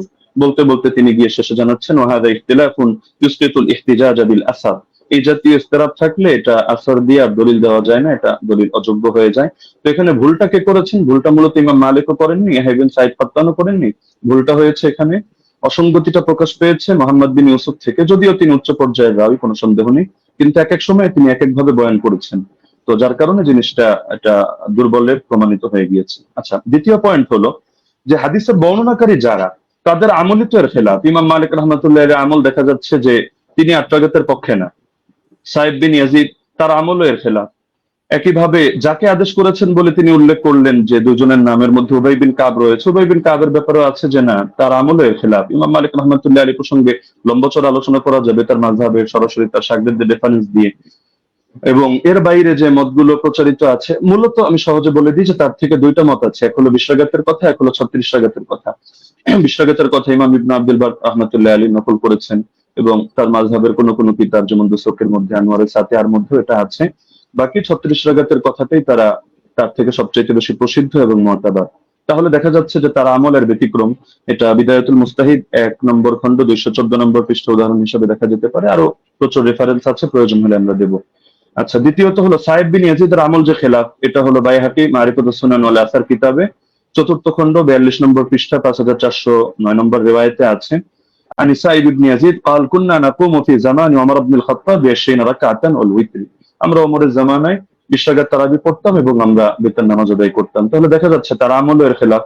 একইভাবে যাকে আদেশ করলেন সে উবাই বিন কাবের আমলও ছিল এর খেলাফ। এটা আল হাদিসুল মুখতারা জিয়া মাকদিসের গ্রন্থ 1161 নম্বর রিওয়ায়াত, সেখানে স্পষ্ট আছে আন উবাই ইবনে কাব আন্না উমারা আমারা উবাইয়ান আন ইউসাল্লিয়া বিন নাস ফি রমাদান। এই হাদিসের শেষে গিয়ে স্পষ্ট আছে ফাসাল্লা বিহিম 20 রাকাতান, তিনি মানুষদেরকে নিয়ে 20 রাকাত নামাজ আদায় করলেন। তাহলে এটা তো সম্ভব না, খলিফা তাকে আদেশ দিবে একটা আর তিনি খলিফার আদেশ লঙ্ঘন করে করবেন আরেকটা। তার মানে খলিফার আদেশই ছিল 20 রাকাত। তবে এটা মুহাম্মদ বিন ইউসুফ বলতে গিয়ে একাধিক জায়গায় এক এক রকম বলেছেন, এক জায়গায় তার থেকে কখনো 11 রাকাতের কথা এসেছে। আচ্ছা, মুসান্নাফে আব্দুর রাজ্জাক গ্রন্থের মধ্যে উবাই বিন কাবের এই রিওয়ায়াত আছে 7730 নম্বর হাদিস। সেখানেও দেখা যাচ্ছে যে আন্না উমার জামা আন-নাস ফি রমাদান আলা উবাই ইবনে কাব ওয়া আলা তামিম আদ-দারি আলা 21 রাকাতান। ওমর রাদিয়াল্লাহু আনহু উবাই বিন কাব এবং তামিম দারিকে মানুষকে নামাজ পড়ানোর দায়িত্ব দিয়েছেন 11 রাকাত 21 রাকাত। তাহলে এখানেও দেখা যাচ্ছে যে দাবিগুলো মিলছে না। তো এই জিনিসটা ব্রাদার রাহুল মানুক বা না মানুক ইমাম ইবনে তাইমিয়া রাহিমাহুল্লাহ মেনে নিয়েছেন। ثبت أن أبي بن كعب كان يقوم بالناس 20 ركعة في قيام رمضان ويوتر بثلاث। এটা প্রমাণিত যে উবাই বিন কাব রাদিয়াল্লাহু আনহু তিনি মানুষদেরকে নিয়ে রমাদানুল মুবারকের তারাবিতে 20 রাকাত নামাজ পড়তেন এবং 3 রাকাত বেতের আদায় করতেন। তাহলে ইমাম ইবনে তাইমিয়া রাহিমাহুল্লাহর বক্তব্য দ্বারা স্পষ্ট হয়ে যাচ্ছে। তো একটা মূলনীতি হলো, যদি বর্ণনাকারীর আমল তার বর্ণনার খেলাফ হয় তাহলে এর দ্বারা বোঝা যায় যে বর্ণনাটি আসলে এতে দুর্বলতা রয়ে গিয়েছে। আমলুর রাওয়ি আও ফাতওয়াহু বিখিলাফিল হাদিস আল্লাযী রাওয়াহু ইসকিতুল ইহতিজাজ বিল হাদিস। এটা আমরা যেহেতু সময় কম, আমরা শুধু রেফারেন্স গুলো দিয়ে দিচ্ছি, আপনারা ক্রস চেক দিয়ে নিতে পারেন। কাশফুল আসরার 3 নম্বর খণ্ড 63 পৃষ্ঠা, উসুলুস সারাফসি 2 নম্বর খণ্ড 5 নম্বর পৃষ্ঠা, আল কাফি 3 নম্বর খণ্ড 1354 পৃষ্ঠা, আল ফুসুল ফিল উসুল 3 নম্বর খণ্ড 203 নম্বর পৃষ্ঠা, আত তাকরীর ওয়া তাহবিব 2 নম্বর খণ্ড 266 পৃষ্ঠা, আত তাওবীহ 2 নম্বর খণ্ড 25 নম্বর পৃষ্ঠা, ফাওয়াতিহুর রাহমুদ 2 163, কাওয়াইদ ফি উলুমিল হাদিস 202 নম্বর পৃষ্ঠা, শারহুল মানাব 661, আল বাহরুল মুহিত 3 নম্বর খণ্ড 246 পৃষ্ঠা, আল ইহকাম বিল আমিরি 2 নম্বর খণ্ড 165 নম্বর পৃষ্ঠা। এমনকি গায়রে মুকাল্লিদ আলেম শেখ ইব্রাহিম শিয়ালকুটি রাহিমাহুল্লাহ তিনিও এটা স্পষ্ট স্বীকার করেছেন ইনারাতুল মাসাবি গ্রন্থে, যেটা তারাবি শীর্ষক 29 নম্বর পৃষ্ঠায়। अगर रावी का अमल उसकी रिवायत के खिलाफ हो तो उसकी रिवायत काबिल अमल ना होगी। স্পষ্ট কথা। 3 নম্বর পয়েন্ট হলো 20 রাকাত তারাবির বিষয়টা তো উম্মতের তাআমুল, উম্মতের ঐকমত্যের দ্বারা প্রমাণিত। তো সুতরাং যদি আমরা তর্কের খাতিরে, এটা তো আমরা দেখালাম যে আসলে ওনার মতনের সমস্যার কারণে ওনার হাদিসটা যতই মুয়াত্তা মালিক বলুক আর যে কিতাবের নামই বলুক, কিন্তু মুয়াত্তা মালিক হওয়ার মানে তো এটা না যে প্রতিটা হাদিসের কোনো জায়গায় কোনো ধরনের কোনো অসঙ্গতি নেই, কোথাও কোনো মতনের মধ্যে ইস্তেরাব নেই, এমন কথা কেউ দাবি করার সুযোগও নেই। তো যদি কেউ দাবি করেও থাকে যে তিনি একসময় 11 রাকাত আদেশ করেছিলেন তর্কের খাতিরে মানলেও, তাহলে ইমামরা ব্যাখ্যা দিয়ে গিয়েছেন। যেমন ইমাম ইবনে আব্দুল বার মালিক রাহমাতুল্লাহ আলাইহি ব্যাখ্যা দিয়েছেন যে এটা মানসুখ। শুরুতে হয়তো তিনি 11 রাকাতে দিয়েছিলেন, এরপর তিনি 21 রাকাতের কথা বলেছেন। এটা আল ইস্তিযকার 2 নম্বর খণ্ড 68 নম্বর পৃষ্ঠায় আছে। একইভাবে ইমাম বাজি রাহিমাহুল্লাহ তার মন্তব্য একই, আল মুনতাকা 2 নম্বর খণ্ড 208 নম্বর পৃষ্ঠা। ইমাম আদাওয়ী, ইমাম ইবনে হাবিব তারাও বলে গিয়েছেন, যেটা হাশিয়াতুল আদাওয়ী আলা কিফায়াতুত তালিব 1 নম্বর খণ্ড 353 নম্বর পৃষ্ঠার মধ্যে বিদ্যমান আছে। মজার বিষয় হলো এই কারণেই ব্রাদার রাহুল যে মত পোষণ করুক না কেন, 4 মাযহাবের কেউই 8 রাকাত সুন্নাত হওয়ার ফতোয়া প্রদান করেননি। তো যার কারণে 4 মাযহাবের 4 ইমাম যখন আপনারা 20 রাকাতের মতামত দিচ্ছেন, বিশেষ করে ইমাম মালিক থেকে 2টা মত আছে, 20 আছে, 36 আছে, লেকিন এটা তো স্পষ্ট 8-এর কথা কেউ বলছেন না। এবং 8-এর নামে যেটা চালানো হয় সালাফি ভাইরা কেউ চালায়, তো সেটা প্রমাণিত না। কেন প্রমাণিত না এটা যদি চ্যালেঞ্জ করে আমরা উনি সেই রেফারেন্স টানলে জবাবে আসবো, না হলে শুধু শুধু জবাব দিয়ে সময় বাড়িয়ে লাভ নেই। তো মূলনীতি হলো ইমাম ইবনে রাজব হাম্বলি রাহমাতুল্লাহ আলাইহি লিখেছেন তার ফাদলুল ইলমিস সালাফ আলা ইলমিল খালাফ পৃষ্ঠা 83 এর মধ্যে, فأما ما اتفق على تركه فلا يجوز العمل به لأنهم ما تركوه إلا على علم أنه لا يعمل به। ইমামরা যদি একমত হয়ে যায় যে হাদিসটা এটা তরক করা হচ্ছে, অর্থাৎ তারা কেউ এর আগে ফতোয়া দিচ্ছেন না, আমল করছেন না, তাহলে সেটা আসলে মজবুত থাকে না এবং তার মধ্যে বিভিন্ন দুর্বলতা তৈরি হয়ে যায়, সেটা দলিলযোগ্য হয় না। কারণ এটাকেও এর স্বাদ বলে। স্বাদ কখনো সনদের দ্বারাও হয়, কখনো মতনের দ্বারাও হয়। তিনি তার কিতাব শারহুল আলী তিরমিজির মধ্যে 2 নম্বর খণ্ড 624 নম্বর পৃষ্ঠা, এই কিতাবগুলোর নাম তো অবশ্যই ব্রাদার রাহুল শোনার কথা। এই পৃষ্ঠাগুলো পড়েছেন কিনা আমি জানি না, না হলে আপনি প্রয়োজনে এগুলো চেক দিয়ে আপনি মন্তব্য করতে পারেন। যে তিনি লিখেছেন, ওমা হুয়া শাযুল মাতনি কাল আহাদিস আল্লাতী সাহহাতিল আহাদিস বিখিলাফিহা ওয়া আজমাআত আইম্মাতুল উলামা আলাল কওলি বিগাইরিহা। যে হাদিসের ক্ষেত্রে দেখা যাচ্ছে যে উম্মতের আলেমদের মধ্যেও যারা ইমাম, তারা এর বিপরীত ফতোয়া দিচ্ছেন, সেই ক্ষেত্রে সেই হাদিসের মতনকে শায হিসাবে বিবেচনা করা হয়। অর্থাৎ শায যদি কোনো হাদিসের মতনকে বলা হয়, তাও সেটা সহিহ থাকে না। তাহলে দেখা যাচ্ছে যে যদি উনি পয়েন্ট বলেছেন অনেকগুলো এবং গর্বের সাথে বলেছেন, কিন্তু সবগুলো মিলে উনি সনদের আলোচনায় সীমাবদ্ধ থেকেছেন, মতনের আলোচনায় আসেননি। আমরা মতন থেকে কয়েকটা পয়েন্ট দেখালাম, আরো অনেক পয়েন্ট দেখানো সম্ভব, যে উনি যে হাদিসটা দেখিয়েছেন এটা মুস্তারিদ একটা হাদিস। আচ্ছা, এখন প্রাসঙ্গিকভাবে কয়েকটা আলোচনা করে ফেলি, যেহেতু হালকা সময় বাকি আছে। তিনি মুরসাল না মুনকাতি এটা নিয়ে একটু জ্ঞান দেওয়ার চেষ্টা করেছেন, যে এটাকে আমি কেন মুরসাল বললাম, মুনকাতি বলা উচিত ছিল। আসলে কোন জায়গায় কোন শব্দ ব্যবহার হবে, এটা পরিভাষাগুলো একটু বিস্তরভাবে পড়া লাগে। শুধু একটা তাইসির মুস্তালাহিল হাদিস পড়েই ইমাম আর ফকিহ হয়ে গেল তো মুশকিল ব্যাপার। যেমন আমি আপনাকে প্রসিদ্ধ কিতাব যেটা আপনারা পড়েন, নুকাত আলা মুকাদ্দিমাত ইবনে সালাহ 1 নম্বর খণ্ড 447 পৃষ্ঠা দেখবেন। একইভাবে আল ইবহাজ 2 নম্বর খণ্ড 339 পৃষ্ঠা দেখবেন। এবং শারহে মুসলিমের মধ্যে নববীও বলেছেন, যে আম্মাল মুরসাল ফাহুয়া ইনদাল ফুকাহা ওয়াল উসুলিয়িন ওয়াল খতিব আল বাগদাদি ওয়া জামাআহ মিনাল মুহাদ্দিসিন মান কাতা ইসনাদুহু আলা আই ওয়াজহিন কানা ইনকিতাউহু ফাহুয়া ইনদাহুম বিমানাল মুনকাতি। ফকিহদের দৃষ্টিতে, উসুলিয়িনদের দৃষ্টিতে, খতিবে বাগদাদের দৃষ্টিতে এবং একদল মুহাদ্দিসদের দৃষ্টিতে মুরসালের সংজ্ঞা হলো যে সনদের মধ্যে যেভাবেই বিচ্ছিন্নতা হোক না কেন, ইনকাতা যেভাবেই হোক না কেন, এটা মাঝেই হোক আর শেষেই হোক, রাসূলের আগেই হোক আর সাহাবীর আগেই হোক, বাস সেটাকেই তারা মুনকাতি হিসেবে বলে থাকেন। তো এটা একটা তাদের ইসতিলাহগত বিষয়। তো সুতরাং এই জিনিসটা মানে মুরসাল বলা উচিত ছিল না, মুনকাতি বলা দরকার ছিল, বিষয়টা এমন না। আচ্ছা, উনি যে নিমাউই রাহিমাহুল্লাহর হাওয়ালা দিলেন আথার সুনান থেকে, উনি আরবি যেহেতু পড়তে পারেন টুকটাক, উনি তো এটা দেখার কথা যে ইমাম নিমাউই রাহিমাহুল্লাহ তিনি শুধু এতটুকুই বলেন নাই যে হাযা মুরসালুন কাওয়ি, যে হাদিসটা মুরসাল, হাদিস শক্তিশালী, বরং যেই মূলনীতিটা আমরা এনেছি ইমাম ইরাকির হাওয়ালায়, যে তাবেঈ যদি সাহাবীর থেকে কোনো ঘটনা বয়ান করে যেটা তার জামানায়ও জারি ছিল, তাহলে সেটাকে বাহ্যিকভাবে মুরসাল ধরা হলেও কিন্তু হুকুমের বিবেচনায় মুত্তাসিল ধরা হয়।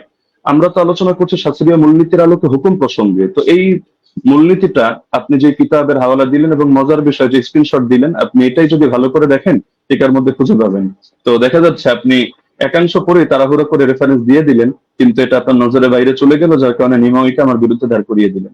দ্বিতীয়ত, দলিল সহ নামাজের মাসাইল কিতাবটাকে আমার বিরুদ্ধে দাঁড় করালেন।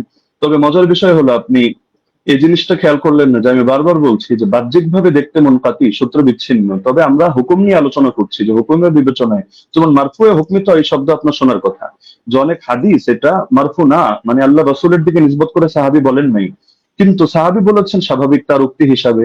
কিন্তু আমরা যখন বিবেচনা করছি আমরা বলছি মারফুয়ে হুকমি, মানে দেখতে যদিও এটা মাওকুফ হাদিস, সাহাবীর বর্ণনা, সাহাবীর উক্তি, কিন্তু হুকুমের বিবেচনায় এটা হলো মারফু, অর্থাৎ আমরা এটাকে মারফু হিসাবে বিবেচনা করব। এখন যদি আপনি এক কিতাব খুলে দেখেন, দেখো সে তো মাওকুফ বলেছে, অথবা আপনি এখন তাহলে মারফু বলছেন কিভাবে, তাহলে বলতে হবে ভাই বিবেচনাবোধের পার্থক্য তো আপনাকে বুঝতে হবে। একটা জাহিরি এতেবার, একটা হাকিকি এতেবার। জাহিরি বিবেচনায় হাদিসটাকে আপনার মুনকাতি মনে হতে পারে, কিন্তু আপনি শাস্ত্রের কথায় যখন আসবেন, শিরোনামে যেহেতু শাস্ত্রীয় আলোচনা, তো আপনি শাস্ত্র দিয়ে দেখতে হলে আপনি শাস্ত্রের মূলনীতির আলোকিত বিবেচনা করতে হবে, না হলে মূলনীতিকে চ্যালেঞ্জ করেন।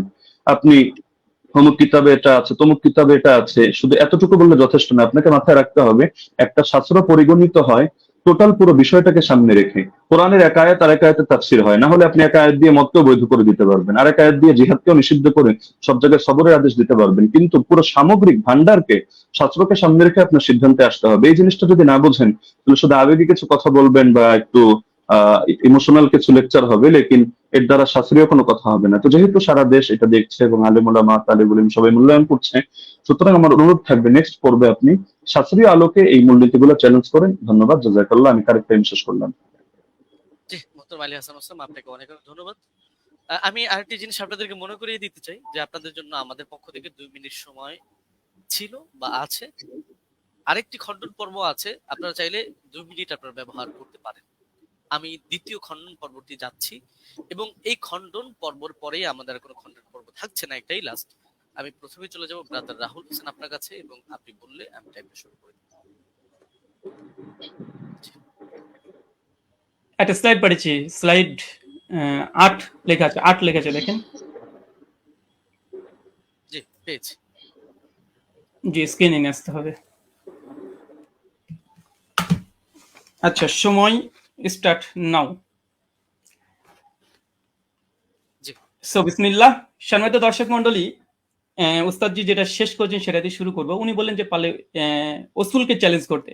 আমি চ্যালেঞ্জ করে দিয়েছি। উস্তাদজি আমার 8টা অভিযোগের 2টা পয়েন্টের জবাব দেয়নি এবং বলেছিল জবাব দেবে, এবং আমি নাকি স্বাস্থ্য সম্পর্কে তেমন না জানলে এটা সমস্যা, কিন্তু কোথায় যে সমস্যা তিনি এখন পর্যন্ত বলেননি। এটা একটা কেমন হয়ে গেল। উস্তাদজিকে আবার বলে দিয়ে ওসুলকে চ্যালেঞ্জ করেছি, একটু শুনবেন।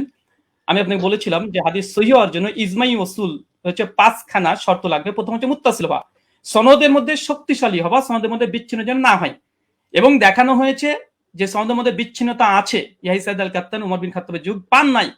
এটা হুকমান মারফু বা আপনি যতই প্রমাণ করার চেষ্টা করেন না কেন, কোনোভাবেই এটা প্রমাণ করা সম্ভব নয় যে সনদের মধ্যে ইনকিতা ঘটেনি, যেটা আমি দেবন্দি হানাফি বেল কিতাব থেকে দেখিয়েছি।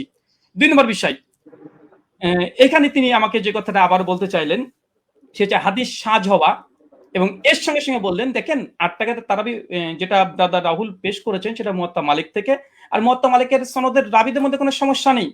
তবে মতন নিয়ে ব্রাদার রাহুল কোনো কথা বলেনি। অভিযোগ করে তো দেখেন, অভিযোগ করলে তো জবাব দো, আপনি তো অভিযোগটা করেননি, বরং দ্বিতীয় পর্বে এসে অনেকগুলো 1 ডজন দলিল আপনি এখানে পেশ করেছেন। এটা একটা মানে কোয়ালিটি আছে, যে শেষ পর্বে একসঙ্গে অনেকগুলো দিয়ে দিব যেন আর সময় না পাওয়া যায়, এটা আমরাও বুঝি। চলেন আপনার সেটার জবাব দিয়ে দিই। উনি বললেন যে মোহাম্মদ বিন ইউসুফ থেকে 3 জন, সাইদ বিন ইয়াজিদ থেকে টোটাল 6 জন হাদিস বর্ণনা করেছে তারাবির 20 রাকাতের টোটাল তারাবি রাকাত সংখ্যার উপরে। তার মধ্যে মোহাম্মদ বিন ইউসুফ একজন, যিনি 3 জন হাদিস বর্ণনা করেছে মোহাম্মদ বিন ইউসুফ থেকে। এক ইমাম মালিক যিনি 11 রাকাতের কথা বলেছে, যেটা আমার দলিল দেখিয়েছি। উনি বলেন মোহাম্মদ বিন ইবনে ইসহাক উনি 13 রাকাত, আর দাউদ বিন কায়েস তিনি 21 রাকাত। অতএব এখানে ইজতিরাব ঘটেছে। বাহ চমৎকার। উস্তাদজিকে বলবো আর একটু পড়াশোনা করতে হবে। শুধু মোহাম্মদ বিন ইউসুফ থেকে মাত্র 3 জন নয়, টোটাল ব্যবহার করেছে 8 জন হাদিস। আপনার সামনে স্ক্রিন দেখতে পাচ্ছেন। ইয়াহিয়া সাইদ আল কাত্তানের মতো মুহাদ্দিস আপনি যার কথা বলেন উনিও ব্যবহার করেছেন। উনি মোহাম্মদ বিন ইউসুফ থেকে 11 রাকাতের কথা আদেশ করেছেন, যেটা মুসনাদ ইবনে আবি শাইবাতে রিয়াত স্পষ্ট সেই সনদে প্রমাণ আছে। যদি সম্ভব হয় একটা কিলো কাল করে দেখাবেন, আমি স্ক্রিন নিয়ে আসছি। 2 ইমাম মালিক তো দেখলেন একটু আগে, ইসমাইল বিন জাফর তিনিও বর্ণনা করেছেন 4, ওসমান ইবনে যায়েদ আল লাইসি তিনিও বর্ণনা করেছেন 11 রাকাত, ইসমাইল বিন উমাইয়া তিনিও 11 রাকাত, আব্দুল আজিজ বিন মুহাম্মদ তিনিও 11 রাকাত। টোটাল মোহাম্মদ বিন ইউসুফের 8 জন শাগরেদ, পয়েন্ট টু বি নোটেড, ভালোভাবে দেখেন গেম ঘুরে যাবে এখান থেকে। মোহাম্মদ বিন ইউসুফের টোটাল 8 জন শাগরেদ তারাবির রাকাত বর্ণনা করেছে, তার মধ্যে 5 জন বাবার বর্ণনা করছে 11 রাকাত। শুধুমাত্র মোহাম্মদ বিন ইউসুফ আর দাউদ বিন কায়েস তারা বলছে কেউ 13 রাকাত, কেউ হচ্ছে 21 রাকাত। চলেন জবাব দেখেন। মোহাম্মদ বিন ইসহাক তিনি কি বলছেন, 21 রাকাত নাকি বর্ণনা করেছে। মোহাম্মদ বিন ইসহাক কে? হানাফিদের বই তাজালিয়াতে শাবদার দেওবন্দি মুনাজিরের নাকি ইসলাম তাজালিয়াত শাবদার 5ম খণ্ডের 311 পৃষ্ঠায় পরিষ্কার বলছে মোহাম্মদ বিন ইসহাক ইমাম মালিক তাকে দাজ্জাল বলেছে, কাযযাব বলেছে, মিথ্যুক বলেছে। হানাফিদের নিকটে মোহাম্মদ বিন ইসহাক তিনি কাযযাব, মিথ্যুক, মানে তাদের উসুল দিয়ে হাদিস জাল পর্যন্ত বলা যায়। কেন সনদের মধ্যে এই মোহাম্মদ বিন ইসহাক যিনি আছেন ইনি কাযযাব, যিনি 21 রাকাত বর্ণনা করেছে মোহাম্মদ বিন ইউসুফ থেকে। তাই মোহাম্মদ বিন ইউসুফের 5 জন শাগরেদ বলছে 11 রাকাত, আর একজন কাযযাব রাবি দেওবন্দীদের দাবি অনুযায়ী তিনি বলছেন যে না 13 রাকাত। অতএব এই হাদিস সহিহ নয়, এটা হানাফিদের উসুল দ্বারা প্রমাণিত। চলেন এটা যদি সন্তুষ্ট না হয়, দলিল সহ নামাজের মাসাইল 144 নম্বর পৃষ্ঠাতে মাওলানা আব্দুল মতিন সাহেব তিনিও এখানে এই 21 রাকাতে বর্ণনাকারী যিনি আছেন তার নাম মোহাম্মদ ইবনে ইসহাককে জয়ীফ এবং দুর্বল বলছে। স্ক্রিন আপনার সামনে লক্ষ্য করেন। 3 নাম্বার, জাস্টিস তাকি উসমানী একটা উসুল দিয়েছে, আলহামদুলিল্লাহ উসুল দিয়েছে। উসুলকে চ্যালেঞ্জ করেন, তাকি উসমানীর রসুলকে চ্যালেঞ্জ করেন। কি বলছে দেখেন, দারসে তিনি 2 খণ্ডের 93 পৃষ্ঠা। তিনি বলছেন মোহাম্মদ ইবনে ইসহাক রাহিমাহুল্লাহ মাকহুলের ছাত্র, তার সম্পর্কে পেছনে বলা হয়েছে যে তার একক বর্ণনা সন্দেহযুক্ত। তাহলে মোহাম্মদ বিন ইউসুফ যদি একাকী কোনো রিয়াত বর্ণনা করে সেটা সন্দেহযুক্ত। আর তাজালিয়াতে শাবদারে বলছে মোহাম্মদ বিন ইসহাক হচ্ছে কাযযাব, যিনি 21 রাকাতে বর্ণনা করেছে। তাই ইমাম মালিক যে 11 রাকাতে বর্ণনা করেছে এটাই সহিহ, বরং মোহাম্মদ বিন ইসহাকের 13 রাকাতে বর্ণনা এটাই জয়ীফ। কোথা থেকে কি দিয়ে দিয়েছে চলেন এরপর কি বলছেন। দাউদ বিন কায়েসের হাদিস দিয়ে তিনি ইজতিরাবের দাবি করেছে। ওই উস্তাদজিকে আমি প্রথম পর্বে চ্যালেঞ্জ করেছিলাম যে ইজতিরাবের সংজ্ঞা কি পেশ করবেন, আর সেই সংজ্ঞাকে সামনে রেখে এই হাদিসকে আপনাকে ইজতিরাব দাবি করতে হবে। কারণ ইজতিরাবের একটা সংজ্ঞার মধ্যে এটাও পড়ে যে দুটো হাদিস সেম সমপরিমাণের সহিহ হতে হবে চেন অফ ন্যারেশন। মুয়াত্তা মালিকের যে গোল্ডেন চেন সিলসিলাতুল জাহাব একটা দলিল পেশ করেন, আলহামদুলিল্লাহ এখন মতো আসবে না। আমার তো উস্তাদজি প্রথম থেকে তিনি মুনকাতে হাদিস জয়ীফ মুনকাতে দলিল পেশ করছে, একটা মুত্তাসিল পারছেন না। মুয়াত্তা মালিকের মতো একটা দলিল দিতে পারছেন না উস্তাদজি। 15-30 মিনিট শেষ হয়ে গেল, মাত্র 15টা মিনিট আছে। একটা মুয়াত্তা মালিকের মতো গোল্ডেন চেন বারবার এই মুনকাতে সনদ দিয়ে দিচ্ছেন। চলেন তারপর দেখেন দাউদ বিন কায়েসের এখানে বলছে কি যে দাউদ বিন কায়েসের ইহদা ইশরিন যে এখানে 21 টাকাতে বর্ণনা আছে, হ্যাঁ আছে। দাউদ বিন কায়েসের এই হাদিস শুধু দাউদ বিন কায়েস একা এক জায়গায় বর্ণনা করেনি, এবং দাউদ বিন কায়েস এই হাদিস আরেকজন শাগরেদ, দেখেন একই সনদ, এর ইমাম ফারাবির কিতাবুস সিয়াম 175 নম্বর হাদিস। এই 175 নম্বর হাদিসে ওমর বিন খাত্তাব তারাবি জামাত করেছে, এখানে রাকাতের সংখ্যা উল্লেখ নেই। আর এইখানে দেখেন মুসান্নাফ আব্দুর রাজ্জাক উসমান সাহেব যে দলিল পেশ করেছে 21 টাকাতের, এই 21 টাকা যদি হয়েও যায়, এখানে ওমর যে আদেশ করেছে দাউদ বিন কায়েসের বর্ণনাতে নেই। কিসের ইস্তেরাব? দাউদ বিন কায়েসের রিওয়াতে এখানে যে আদেশ করেছে, নির্দেশ দিয়েছে ওমর নাই। ওমরের জামানায় পড়তো, কে পড়তো, কারা পড়তো, কে আদেশ করেছে, ওমর কি তাকে নির্দেশ করেছে, কিচ্ছু নাই। তাই ইস্তেরাব হওয়ার জন্য মতনের মোটামুটি সরাসরি কন্ট্রাডিকশন থাকতে হয়, সরাসরি কন্ট্রাডিকশন থাকতে হয়, অথবা দুটো মতন এমন সনদ এমন শক্তিশালী পর্যায়ের যেগুলো তাকবির দেওয়া সম্ভব নয়। এখানে 21 টাকাতে যে দাউদ বিন কায়েসের দুইজন এক জায়গাতে তিনি বর্ণনা করছেন, কোন রাকাত সংখ্যা তিনি বর্ণনা করছেন না। তাই এই দাউদ বিন কায়েসের 21 টাকাতের হাদিস দিয়ে তারপর যদি ধরেনি ফর সেক অফ আর্গুমেন্ট দাউদ বিন কায়েসের হাদিসে ওমর আদেশ দিয়েছেন নাই, তাই এই হাদিসকে সামনে রেখে মুয়াত্তা মালিকের হাদিসকে ইস্তেরাব দাবি করা এটা বেলপাক লেখাকের কি। আর 2 নাম্বার ইবনে ইসহাকের যে 21 টাকাতে বর্ণনা, ইবনে ইসহাকের ওই রিওয়াতে ইবনে ইসহাককে সরাসরি দেওবন্দিরা কাজদা বলছে, দাজ্জাল বলছে ইমাম মালিকের কল নকল করে, তার দলিল দেওয়া মানে গাছে কাঁঠাল গোপে তেল। তাই দুটো জয়ীব দলিল দিয়ে মুয়াত্তা মালিকের মতো গোল্ডেন চেন সিলসিলাতে জাহাবের পুরো অভিযোগ আপত্তি করা সনদ এবং মতনে পড়ে, এটা খুব হাস্যকর উস্তাদজি। এটা আপনার কাছে অন্তত হাদিস শাস্ত্রবিদ, আপনি হাদিস পড়ান শুনেছে একটা বক্তৃতাতে, কিন্তু এরকম করবেন আজকে আমি এটা ভাবতে পারিনি। আর তৃতীয়, যদিও সঞ্চালক আজকে দৃষ্টি কেমন দিয়েছে জানি না, আজকে আমাদের আলোচনাতে ছিল যে তিনি কোনো ফাতোয়া ফারাজ তুলবেন না, তিনি ওসাইমিনের ফতোয়া নিয়ে এসেছেন, ইবনে তাইমিয়ার ফতোয়া নিয়ে এসেছেন, ইবনে আব্দুল বারের ফতোয়া নিয়ে এসেছেন, স্যার মাযহারের ফতোয়া নিয়ে এসেছেন, ফাঁকা মাঠে গোল দিতে চেয়েছেন, এখানে থামানো হয়নি। যদি এরকমই হয় আমরা দোল দিতে পারি, চলে সামনে আসছে। আচ্ছা, তার মানে বোঝা গেল মুহাম্মদ বিন ইসহাকের ওই রেবাত 3 জন নাই উস্তাদজি, 8 জন। 5 জন বলেছে 11 রাকাত, আর 2 জন বলেছে 13-21, আর দুটো হাদিসই জয়ীফ হানাফি দেওবন্দীদের উসুল অনুযায়ী। তাই ওটা দিয়ে ইস্তেরাব দাবি করা বেলপাকলে কাকের কি এরকম হয়ে যায়। আচ্ছা, উস্তাদজির অভিযোগ ভিত্তিহীন প্রমাণ হয়ে গেছে। প্রথম কথা 8 টাকাতে তারবি আলহামদুলিল্লাহ, ওটা না মতনি জয়ীফ না মতন না ইস্তেরাব, কোনো কিছু নেই। এবং চ্যালেঞ্জ করেছিলাম যে মানে বিগত দিনে 1284 হিজরির পূর্বে দেওবন্দি মাদ্রাসা প্রতিষ্ঠা হওয়ার আগে কোন মুহাদ্দিস হাদিসটাকে ইস্তেরাব দাবি করে বাতিল করেছে, প্রমাণ দিতে পারেনি। 8টা প্রশ্ন ছিল। আচ্ছা, 20 রাকাত ইতিহাস বললেন, যখন 20 রাকাতের ইতিহাস, 20 প্রথমে হয়তো 11 রাকাত তারাবির আদেশ করেছিল ওমর বিন খাত্তাব, পরে হয়তো 20 রাকাত করেছে। তার মানে তিনি স্বীকার করে নিয়েছেন অর্ধেক যে ওমর বিন খাত্তাব 11 রাকাতের আদেশ করেছিলেন। আলহামদুলিল্লাহ। অনেকে বলে যে ছিলই না, কোনোদিনই ছিল না। 1984 তে প্রথম দাবি। দলিল নামাজের মাসালে কি বলছে দেখেন, ওমর বিন খাত্তাব 11 রাকাত তারাবির আদেশ করেছে, পরবর্তী সময় মানুষেরা 20 রাকাত পড়েছে, ওমরের আদেশে পড়েছে, দেখাতে পারবেন না ইনশাআল্লাহ। দেখা দলিল নামাজের মাসালেও তো আছে, ইমাম বাইহাকির ওই কলটা নকল করেছে, যেটা উস্তাদজি ওমর বিন খাত্তাব 11 রাকাতের আদেশ করেছিলেন, কিন্তু পরবর্তী সময়ে কিরাত ভারী হওয়ার কারণে তার রাকাত সংখ্যাকে বাড়িয়ে দিলেন, কিরাতকে কমিয়ে দিলেন। তো মানুষজন, জনগণ তারা ওমরের আদেশে নয়, ওমরের আদেশে নয়, কে বা কারা তারা 20 টাকা চালু করেছিল ওমরের জামানায়, কিন্তু ওমরের আদেশে নাই। ওমরের আদেশে কত রাকাত? বর্তমানে 11 রাকাত, স্পষ্ট প্রমাণ। এখানে দেখেন মালিকি মাযহাবের ইমাম হাবিব মালিকি দলিল নামাজের মাসাল থেকে দেখাচ্ছে যেন একটু পুষ্টিকর বেশি হয় তথ্যগুলো। কি বলছে দেখেন, যে প্রথমে 11 রাকাতই ছিল, মানে ওমরের আদেশ 11 রাকাতই ছিল, কিন্তু তারা কিরাত লম্বা করতেন, ফলে ভারী ঠেকতো। পরে তারা রাকাত সংখ্যা বাড়ালেন, মানে ওমরের আদেশে নয়, জনগণ এমনি বাড়িয়েছে, রাকাত বাড়িয়ে দিয়েছে, কিরাত ছোট করে দিয়েছে, তাই ওটা বাতিল। তিনি বললেন যে ইমাম মালিক ছাড়া নাকি করেনি। এটা আপনি দেখেন যে ইমাম মালিক ছাড়া কতজন করেছে, ইমাম মালিক ছাড়া টোটাল 7 জন বর্ণনা করেছে। এখানে আমাদের স্ক্রিন আপনারা দেখতে পাচ্ছেন। ওই দাবিটা ওসমান সাহেবের একটু হাদিসের মতন সম্পর্কে অজ্ঞতাই আছে বলবো, যদি মানে মনে করেন যে না আমি একটু বাড়াবাড়ি করলাম, তো কিছু করার নেই, একটু বলতে হবে। আচ্ছা, এখানে দেখেন, আচ্ছা ইমাম মালিক 11 রাকাত গ্রহণ করেনি, এটা খুব জোর দিয়েছে, যদি আজকে বিষয়ের সঙ্গে সম্পৃক্ত না। আজকের বিষয় ওমর কত রাকাত তারাবির আদেশ করেছে, ওস্তাদজি মুনকাতে দলিল দিয়েছে, মুত্তাসিল দিতে পারেন আলহামদুলিল্লাহ। আমরা একদম chain of narration golden chain দিয়েছি।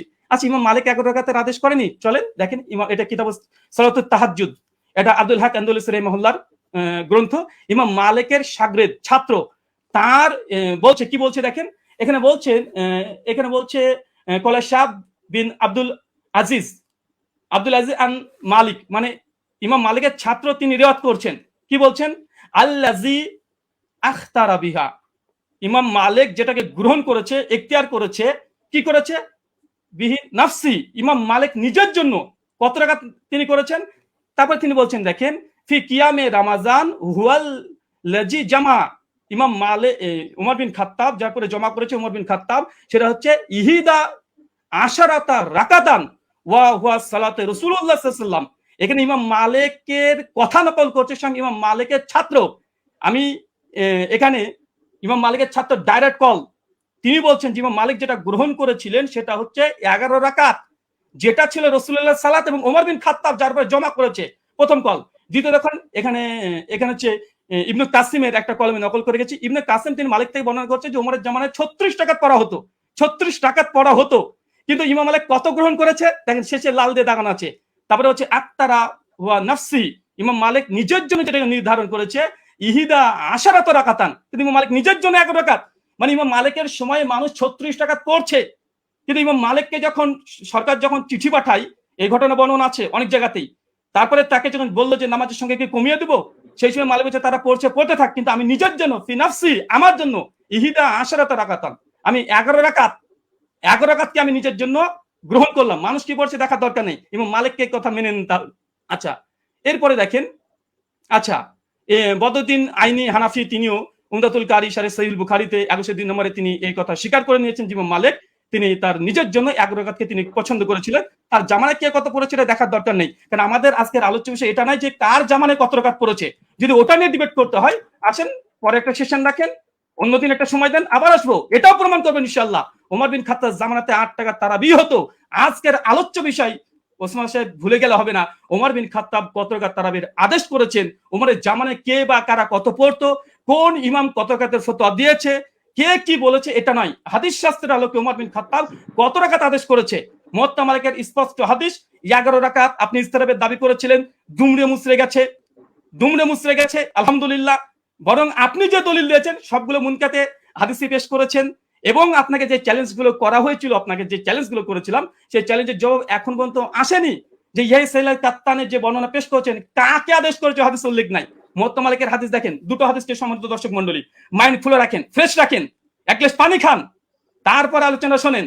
উনি উমারের 20 টাকা তার আদেশ যে দলিল দিয়েছে মুনকাতে সনদ বিচ্ছিন্নতা আছে, কাকে উমার আদেশ দিয়েছে সে কথা হাদিসের মধ্যে উল্লেখ নেই। আচ্ছা, আর ওমর বিন খাত্তাব মুওয়াত্তা মালিকের সবকিছু মজুদ আছে আলহামদুলিল্লাহ, তারপরেও দেখেন কোন হাদিসটা বেশি মজবুত এবং কোনটা শক্তিশালী, কোনটা, চলেন। আচ্ছা, উনি বলছেন অধিকাংশ ওলামারা তো ইমাম তিরমিজি কল নকল করলেন যে অধিকাংশ আহলে ইলম তারা কত রাকাত পড়েছে, তারা 20 রাকাতের কথা বলেছে। দেখেন ইমাম তাবারি কথা নিয়ে নেন, তাহলে ইমাম তিরমিজির পাল্টা যে তাবারি কল দিয়ে তিনি কি বলছেন, তিনি পরিষ্কার বলছে, ইমাম তাবারি কথা আছে কাসরি মিনাল আহলিল ইলম, অধিকাংশ ওলামারা আহলে ইলমরা, মূর্খরা নয়, আহলে ইলমরা কি করেছে, ইহিদা আশরাতা রাকা, তারা 11 রাকাতকে পছন্দ করেছে, 11 রাকাতকে, এটা ইমাম কুরতুবীর কল মজুদ আছে। তো এরকম ফতোয়া যদি দিতে চাই এবং আপনিও দিবেন আমিও দিব, আজকে টপিক এটা নয় যে কোন হুজুরে কত ফতোয়া দিয়েছে, জনগণ কত পড়তো, লোকজন কত পড়তো, আজকের আলোচ্য উমার কত রাকাতের আদেশ করেছে। চলেন, এখানে তিনি কয়েকটা দলিল এখানে 20 টাকাতে আবার দেওয়ার চেষ্টা করেছে, আমরা সেখানে দেখাবো, বরং আমি বলবো আচ্ছা 20 টাকাতে তিনি হাদিস আরো তিনি ঝরঝর করে 6খানা হাদিস দিয়ে ফেলেছেন, আমাদের 4টে মুরসাল। আমি সনদ দেখেন, পুরো হানাফিকে স্ক্রিনের মধ্যে রেখে দিয়েছে এখন এই মুহূর্তে। সাইদ বিন ইয়াজিদ থেকে আবু জুয়াবের হাদিস যায়িফ, চলেন এক ঝলক দেখে দেবো শুধু, কারণ এখানে আসলামী আছে, ইব্রাহিম বিন মুহাম্মদ বিন আবি ইয়াহিয়া আসলামী, তিনি পঞ্চম স্তরের মুদাল্লিস রাবি, এবং জেদ বলেছে এ রাবিকে স্বয়ং ইয়াহি ইবনে মাইন হানাফি বলে দাবি করা হয়, তিনি স্বয়ং তাকে কাযযাব বলেছেন, লাইসা বিসিকাতিন, তিনি সিকা নয়, কাযযাব, তিনি মিথ্যুক রাবি দলিল দিয়েছে মুস্তাজি, হতাশ হয়েছি আলাইহিস সালাম সাহেব। 2 নাম্বার আবুল আলিয়ার যে বর্ণনা পেশ করেছে, আবুল আলিয়ার বর্ণনা আবু জাফর রাজি জেব রাবি, কে বলেছে দেখেন, এখানে নাজমুর রায়াত হাফিজ জাইলি কি বলছে আবু জাফর মুতাকাল্লিম ফি, তিনি বিতর্কিত রাবি, কলা আলী ইবনুল মাদিনী, তিনি অনেক মানে ইস্তেরাব করতেন, কলা আহমেদ লাইসাবি কয়িন, ইমাম আহমেদ বিন হাম্বল বলছে এই আবু জাফর রাজি ইনি হচ্ছেন শক্তিশালী নয়, কলা আবু জুরা রাজি ইয়াহুন কাসিরা অধিকাংশ ভুল করতেন, হাফেজ জাইলাই হানাফি তিনি বলছেন আবুল আলিয়ার হাদিসের যে রাবি আবু জাফর ইনি জয়ীফ রাবি মুতাকাল্লিম ফি, বিতর্কিত রাবি দলিল দিচ্ছেন মুয়াত্তা মালিকের সামনে। অবাক অবাক।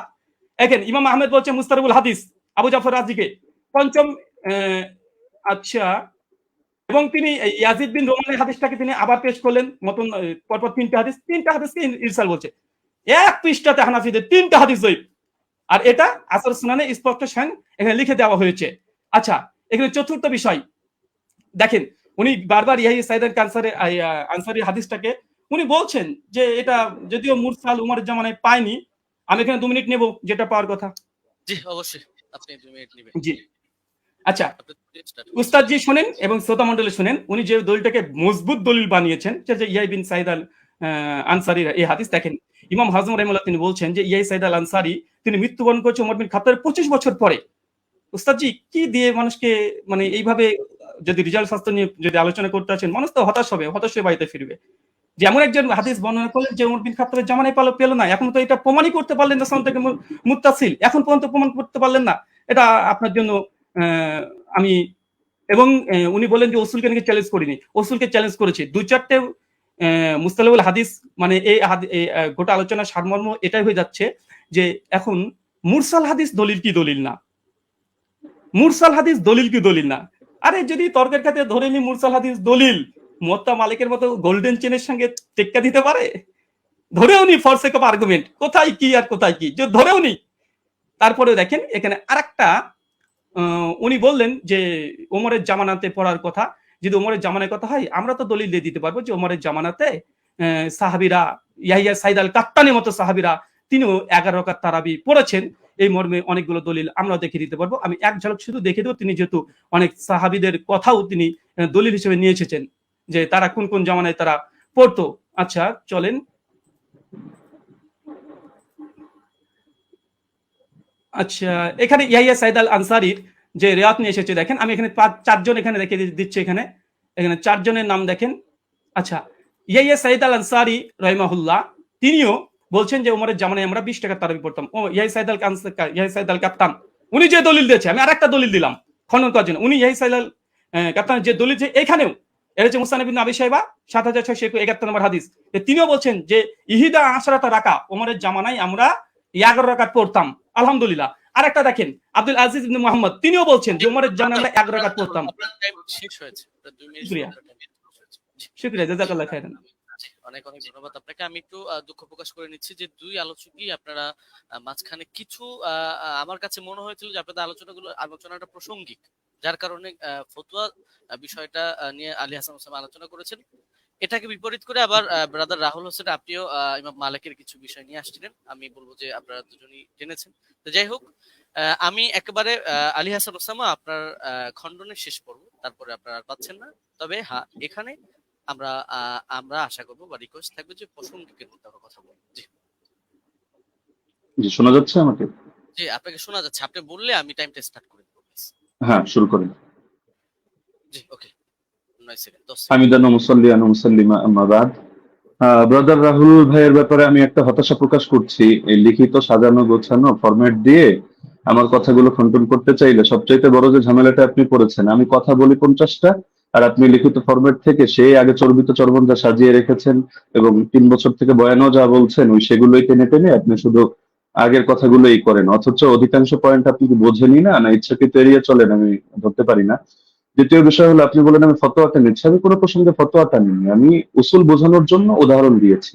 ইমাম তিরমিজি রাহিমাহুল্লাহ কি মত দিয়েছেন, আলেমরা কি মত গ্রহণ করেছেন সেটা তো আমি বলিনি। আমি তো দেখিয়েছি ইমাম তিরমিজি এই বক্তব্যটা বলেছেন যে রুয়ান ওমর থেকে বর্ণিত হয়েছে 20 রাকাতের কথা, এই প্রসঙ্গে এনেছি। আপনি কথা না বুঝেই সেই লিখিত ফরম্যাটে খণ্ডন করতে গেলে এটা ভুল করবেন, শুধু আবেগী কথা দিয়ে তো হবে না। আর শুধু জুবায়ের আলী জাই, নাসিরউদ্দিন আলবানী রাহিমাহুল্লাহ ওনাদের শুধু হাওয়ালাগুলো থেকেই ওই কপি পেস্ট করে আপনি একটা ফরম্যাট সাজিয়ে রাখলে সব কথা খণ্ডন করতে পারবেন না। এখন আপনি বারবার বলছেন যে আপনি একটা সনদ দেখান যেটা ইনকেতা নাই। আরে ভাই, আপনি তো উসুলের আলোকে কথায় আসবেন। আপনি তো আমি যে উসুলগুলো শোনালাম ইতিমধ্যে 8-10টা উসুল শোনানো হয়ে গেছে, আপনি উসুলেরই কোনো ধার ধারছেন না। আপনি মুরসাল নিয়ে শুধু মুকাদ্দিমায়ে মুসলিম থেকে একটা হাওয়ালা দিয়ে দিলেন, শেষ। যেন মুরসাল নিয়ে পৃথিবীতে আর কেউ কখনো কিছু বলেই নেই। তো যাই হোক, আমি এগুলোতে আসবো। আমি প্রথম শুরু করি। আপনি দাউদ বিন কায়েসের যেই বক্তব্যটা দিলেন যে দাউদ বিন কায়েসের এই বক্তব্যের মধ্যে এখানে আদেশের কোনো কথা নেই। আসলে আপনি আরবি কতটুকু পারেন আমি জানি না, আপনি আরবি মতনগুলো পড়েন না, ইচ্ছাকৃত কিনা আমি জানি না, যে মতনের ভুল থেকে বাঁচার জন্য কিনা, হতে পারে, হলে হতে পারে, অন্য হিকমত থাকতে পারে, সময় বাঁচানোর ব্যাপারে হতে পারে। আপনি এই বাক্যটার অনুবাদটা করে দিয়েন আমাকে, যে দাউদ বিন কায়েসের রিওয়ায়াতের মধ্যে যে আছে যে আন্না উমর জামা আন-নাস ফি রমাদান আলা উবাই ইবনে কাব ওয়া আলা তামিম আদ-দারি আলা 21 রাকাতান, এই জামাআর সাথে আলা অব্যয়যোগে যখন বলা হয় জামা উমারু, ওমর মানুষকে জমা করেছেন কোন ব্যাপারে, আলা 21 রাকাতান 21 রাকাতের ব্যাপারে, তখন এর দ্বারা কি বোঝায় যে ওমর আদেশ করেন নাই, ওমর কিছু বলে নাই, তারা নিজেদের থেকে পড়ে নিয়েছেন। এই অনুবাদটা এটা কোন ডিকশনারির আলোকে করলেন পৃথিবীতে, এটা কি মেড ইন ইন্ডিয়া না মেড ইন বাংলাদেশ, এটা আমাকে অনুগ্রহ করে আপনি দেখাবেন। আর আপনি বললেন যে 8 জন বর্ণনা করেছেন, শুধু ওই 3 জনই না। আমি তো 3 জন প্রসঙ্গ আর 8 জন প্রসঙ্গে বলিনি, আমি তো কথাটা বলেছি এই প্রসঙ্গে যে ওনাদের বর্ণনাগুলোর মধ্যে ভিন্নতা আছে, ইস্তেরাব আছে, এই প্রসঙ্গে আমি কথাটা টেনেছি। আপনি মোহাম্মদ বিন ইসহাককে টানলেন এবং তাকে নিয়ে বড় করে কথা বললেন, অথচ মোহাম্মদ বিন ইসহাক তো আমি স্রেফ মনে হয় 5 সেকেন্ড একটা বাক্য হিসেবে উদাহরণ হিসেবে দেখিয়েছি। আমি মূল আপনাকে সাংঘর্ষিক দাঁড় করিয়েছি দাউদ বিন কায়েসকে। দাউদ বিন কায়েসের এই সনদটাকে আপনার পক্ষে সম্ভব না এটাকে জয়ীফ বলে প্রমাণ করা, এটা সুনিশ্চিত ভাবে। আর আপনি শুধু এটা বারবার বলছিলেন যেখানে আদেশ কথা নাই, আদেশ কথা নাই, আপনি একই রকম কথার মধ্যে দেখেন না যে ইস্তেরাব আছে কিনা। আরে ভাই, এখানে তো আপনার এই জিনিসটা বুঝতে হবে যে ওনার থেকে যারা বর্ণনা করেছে কারো বর্ণনার সাথে কারো বর্ণনা মিল নেই। এক জায়গায় আদেশের কথা আছে, আরেক জায়গায় আদেশের কথা নেই। এক জায়গায় আমলের কথা আছে, আরেক জায়গায় আবার আমলের কথা নেই, শুধু আদেশের কথা। এখন আদেশ নিয়ে আপনি 8টা কেন, আদেশ নিয়ে শুধু দুটোই দেখতে পারবেন। ইমাম মালিকের যে সনদটা আনলেন সেখানে ইমাম মালিক রহমতুল্লাহ আলী তার সনদের মধ্যে আছে যে তিনি আদেশ দিয়েছেন, আর দাউদ বিন কায়েসের মধ্যে আছে যে আদেশ দিয়েছেন। কিন্তু এখন দাউদ বিন কায়েসের এই সনদের মধ্যে জামা আলা এটা যোগ করলে অর্থ এটাই দাঁড়ায় যে ওমর মানুষকে 21 রাকাতের ব্যাপারে একত্রিত করেছেন। তাহলে এটা কিভাবে সম্ভব যে একই হাদিসের মধ্যে এক জায়গায় বলা হচ্ছে 21 রাকাত, আরেক জায়গায় বলা হচ্ছে 11 রাকাত? যদি হাদিস ভিন্ন ভিন্ন হতো, ভিন্ন ভিন্ন বর্ণনাকারীর থেকে, আমরা তাহলে ধরতাম না এটা জামানার ভিন্নতা। লেকিন এরকম তো কোনো ব্যাপার ঘটেনি। তো সুতরাং এটা গায়ে পড়ে করা হয় না। আর সাত বর্ণনা কাকে বলে? দাউদ বিন কায়েসকে আপনি কোন পর্যায়ে দাঁড় করিয়ে আপনি সাজ এখানে বলবেন, বা আপনি এটাকে ওইটার সাথে সাংঘর্ষিক করবেন? যদি এক রেওয়ায়তের মধ্যে সংখ্যা কম পাই আর এক রেওয়ায়তের মধ্যে সংখ্যা বেশি পাই, তাহলে সেই ক্ষেত্রে কি হুকুম আছে? এটা তো আপনার ফতোয়ার আলোকেই করতে হবে, আপনি তো মন গড়া একটা বললে হবে না। আর কিছু কথা তো আপনি বলেছেন একদম মানে সনদ ছাড়া, যেগুলোর কোনো সনদই নেই। আপনি ইমাম মালিকের একটা ফতোয়া আনলেন, হলো তার এক শাগরেদ বলেছেন, তো তার শাগরেদ থেকে কি আপনি শুনেছেন না ওই কিতাবের লেখক ডাইরেক্ট শুনেছে? মাঝখানে সনদগুলো গেল কোথায়? আর আপনি মাযহাব নিয়ে কথা বলতে চাইলে মাযহাবের ব্যাপারে মূলনীতিগুলো তো আপনার জানা থাকা দরকার। ধরেন মালিকি মাযহাব নিয়ে আমি 100টা মত পেলাম, তাহলে আমি কোন মতটা চূড়ান্ত ধরবো? এখন ইমাম মালিক থেকে একটা বিশুদ্ধ মত দেখাতে পারবেন না যে ইমাম মালিক রহমতুল্লাহ আলী কোথাও আত্রাগাতের মতামত দিয়েছেন। আপনি হাফিজ ইবনে হাজার আসকালানী রহমতুল্লাহ আলী, আপনাদেরও পছন্দের ব্যক্তিত্ব, তার কিতাব থেকেও আপনারা দেখে নিতে পারেন, অথবা তার হাওয়ালা আমি হুবহু বাক্য বলে দিচ্ছি। তিনি লিখেছেন ইতিমাদুহুম ফিল আহকাম ওয়াল ফাতওয়া আলা মা রাওয়াহু ইবনুল কাসিম আন মালিক সাওয়াউন ওয়াফাকা মা ফিল মুওয়াত্তা আম লা, যে ফতোয়া দেওয়ার ক্ষেত্রে, বিধিবিধান বর্ণনা করার ক্ষেত্রে ইবনুল কাসিম যেটা বর্ণনা করবে ইমাম মালিক থেকে সেটাই গ্রহণযোগ্য, এবং সেটা মুয়াত্তা কিতাবের মধ্যে যা আছে তার সাথে মিলুক বা না মিলুক, এটা হলো মাযহাবের মূল ভিত্তি হিসেবে ধরা হবে। এটা তাজিলুল মানফা 4 নম্বর পৃষ্ঠার মধ্যে পেয়ে যাবেন। তো ওনার শাগরেদ ইবনুল কাসিম বলেন, ইবনে আইমান বলেন, তাদের থেকে কোথাও আপনি আত্রাগাতের দূরতম কথাও দেখাতে পারবেন না। আত্রাগাতের কথা আল্লামা আইনি যেটা এনেছেন, সৈয়দী যেটা এনেছেন, আপনি সৈয়দীটা তো আনেননি, এটা আপনার নজরে পড়ে নেই হয়তো, যে যে জায়গা থেকে কপি পেস্ট করেছেন। না হলে এর বিপরীতে আমি আপনাকে, যদি 100 চান আমি 100 হাওলা আপনাকে দিয়ে দিতে পারবো। যদি আপনিও বলেছেন যে আলাদা ডিবেটের আয়োজন করলে, তো ঠিক আছে, করতে পারেন। তো ইমাম আইনি বলেছেন, ইমাম সৈয়দী বলেছেন, বেসনদ কথাবার্তা কোথাও দলিলযোগ্য হবে না। তো মোহাম্মদ বিন ইসহাক এখানে ফ্যাক্টর না, আর অন্য লোক ফ্যাক্টর না। আর আপনি বলছেন যে আমরা দেওবন্দিরা গায়ে পড়ে দাবি করি মুস্তারিদ, আর কেউ দাবি করে না কেন? আপনি তো আহলে হাদিস ঘরানার। তো আপনাদের পিস পাবলিকেশন থেকে বই প্রকাশিত হয়েছে রাসূল সাল্লাল্লাহু আলাইহি ওয়াসাল্লামের প্র্যাকটিক্যাল নামাজ কোরআন ও সহিহ হাদিসের আলোকে। এই বইয়ের 222 নম্বর পৃষ্ঠা থেকে আমি আপনাকে শোনাচ্ছি। তার শাসন আমলে, তার মানে ওমরের কথা চলছে, 11 রাকাত এবং 21 রাকাত তারাবি সালাত আদায়ের প্রমাণ পাওয়া যায়। সাহেব রাদিয়াল্লাহু আনহু তৃতীয় ছাত্র মুহাম্মদ ইবনে ইউসুফ উপরোক্ত কথাগুলোর বর্ণনাকারী। হাদিসের মূল সূত্র অনুসারে একই রাবীর একই বিষয়ে পৃথক পৃথক মত প্রকাশ করা বিশুদ্ধ হওয়ার অন্তরায়। সুতরাং 20 রাকাতের অভিন্ন মত গ্রহণ করাই যুক্তিসঙ্গত। তাহলে ইস্তিরাবের কথা, ইখতিলাফের কথা কি আমরা টানলাম নাকি আপনাদের লোকেরাও এটা টেনেছে? এটা তো আপনাদের স্পষ্টভাবে দেখা দরকার। আর আপনি বারবার শুধু এই প্রসঙ্গগুলো তো এখানে অপ্রাসঙ্গিক কথা টানলে হবে না, যে গোল্ডেন চেইন, আরে গোল্ডেন চেইন নাকি এটা ডায়মন্ডের চেইন নাকি হলো এটা রূপার চেইন, সেটা তো আমাদের দরকার না। আমাদের দরকার হলো আপনার এখানে পাঁচটা জিনিস তো এক রাখতে হবে। আপনি শুধু আমাদের কথা প্রসঙ্গে বলছেন যে সনদের মধ্যে কোনো ইনকিতা নাই, আপনারা প্রমাণ করেন। আরে সনদের মধ্যে তো ইনকিতা বাস্তবেই নাই। আপনি যে ইনকিতা আপনার চোখে দেখতে পাচ্ছেন, এটা আপনার পড়াশোনা কম থাকার কারণে হচ্ছে। না হলে আমি তো উসুলের আলোকে দেখালাম, উসুলগুলো তো আপনি খণ্ডন করতে পারেননি এবং সম্ভব না। তো যার কারণে সনদের মধ্যে তো ইনকিতা নেই, তো শুধু গায়ের জোরে বললে তো হবে না। তো হাদিসটা যারা বলেছে হাদিস সহি হওয়ার জন্য এই পাঁচটা শর্ত, সেই ইমামরাই, এটা অন্য কোনো ইমাম না। আমি আজিব গারিব কারো নাম টানি নাই বা আমাদের কোনো বড় হুজুরের নাম টানি নাই, তারাই এই মূলনীতিটা দাঁড় করিয়েছেন। তো সুতরাং এটাকে আপনি গায়ের জোরে অথবা চাপার জোরে বা একটা হাসি দিয়ে ফেলে দেওয়ার মতো বিষয় না। তো আবার কিছু আলোচনা টেনেছেন একেবারে অপ্রাসঙ্গিক, যেমন ওমর কাকে আদেশ দিয়েছেন। আচ্ছা, ওমর আপনাকে আদেশ দিল বা আমাকে আদেশ দিল, মানে কাকে আদেশ দিল এটার সাথে কোন বিষয়ের সম্পর্ক? এখন রাজুলান, এই রাজুলান শব্দটা যদি এমন হয় যে পৃথিবীর কেউ কোনোদিন জানতে পারলো না যে রাজুলানটাকে উবাই বিন কাব নাকি তামিম দারি নাকি অন্য কোনো সাহাবী, এটা কি সমস্যা? আমাদের তো আলোচ্য বিষয় এটা যে ওমর রাদিয়াল্লাহু আনহু তিনি কত রাকাতের আদেশ করেছেন, 8 নাকি 20। 8-এর পক্ষে আপনি যে দলিল দিয়েছেন সেই দলিলটা মুস্তারিব একটা রিওয়ায়াত, যে রিওয়ায়াতটা গ্রহণযোগ্য না। আপনাদের কিতাবের মধ্যেই লেখা আছে যে না, এই রিওয়ায়াতটা দলিলযোগ্য হয় না।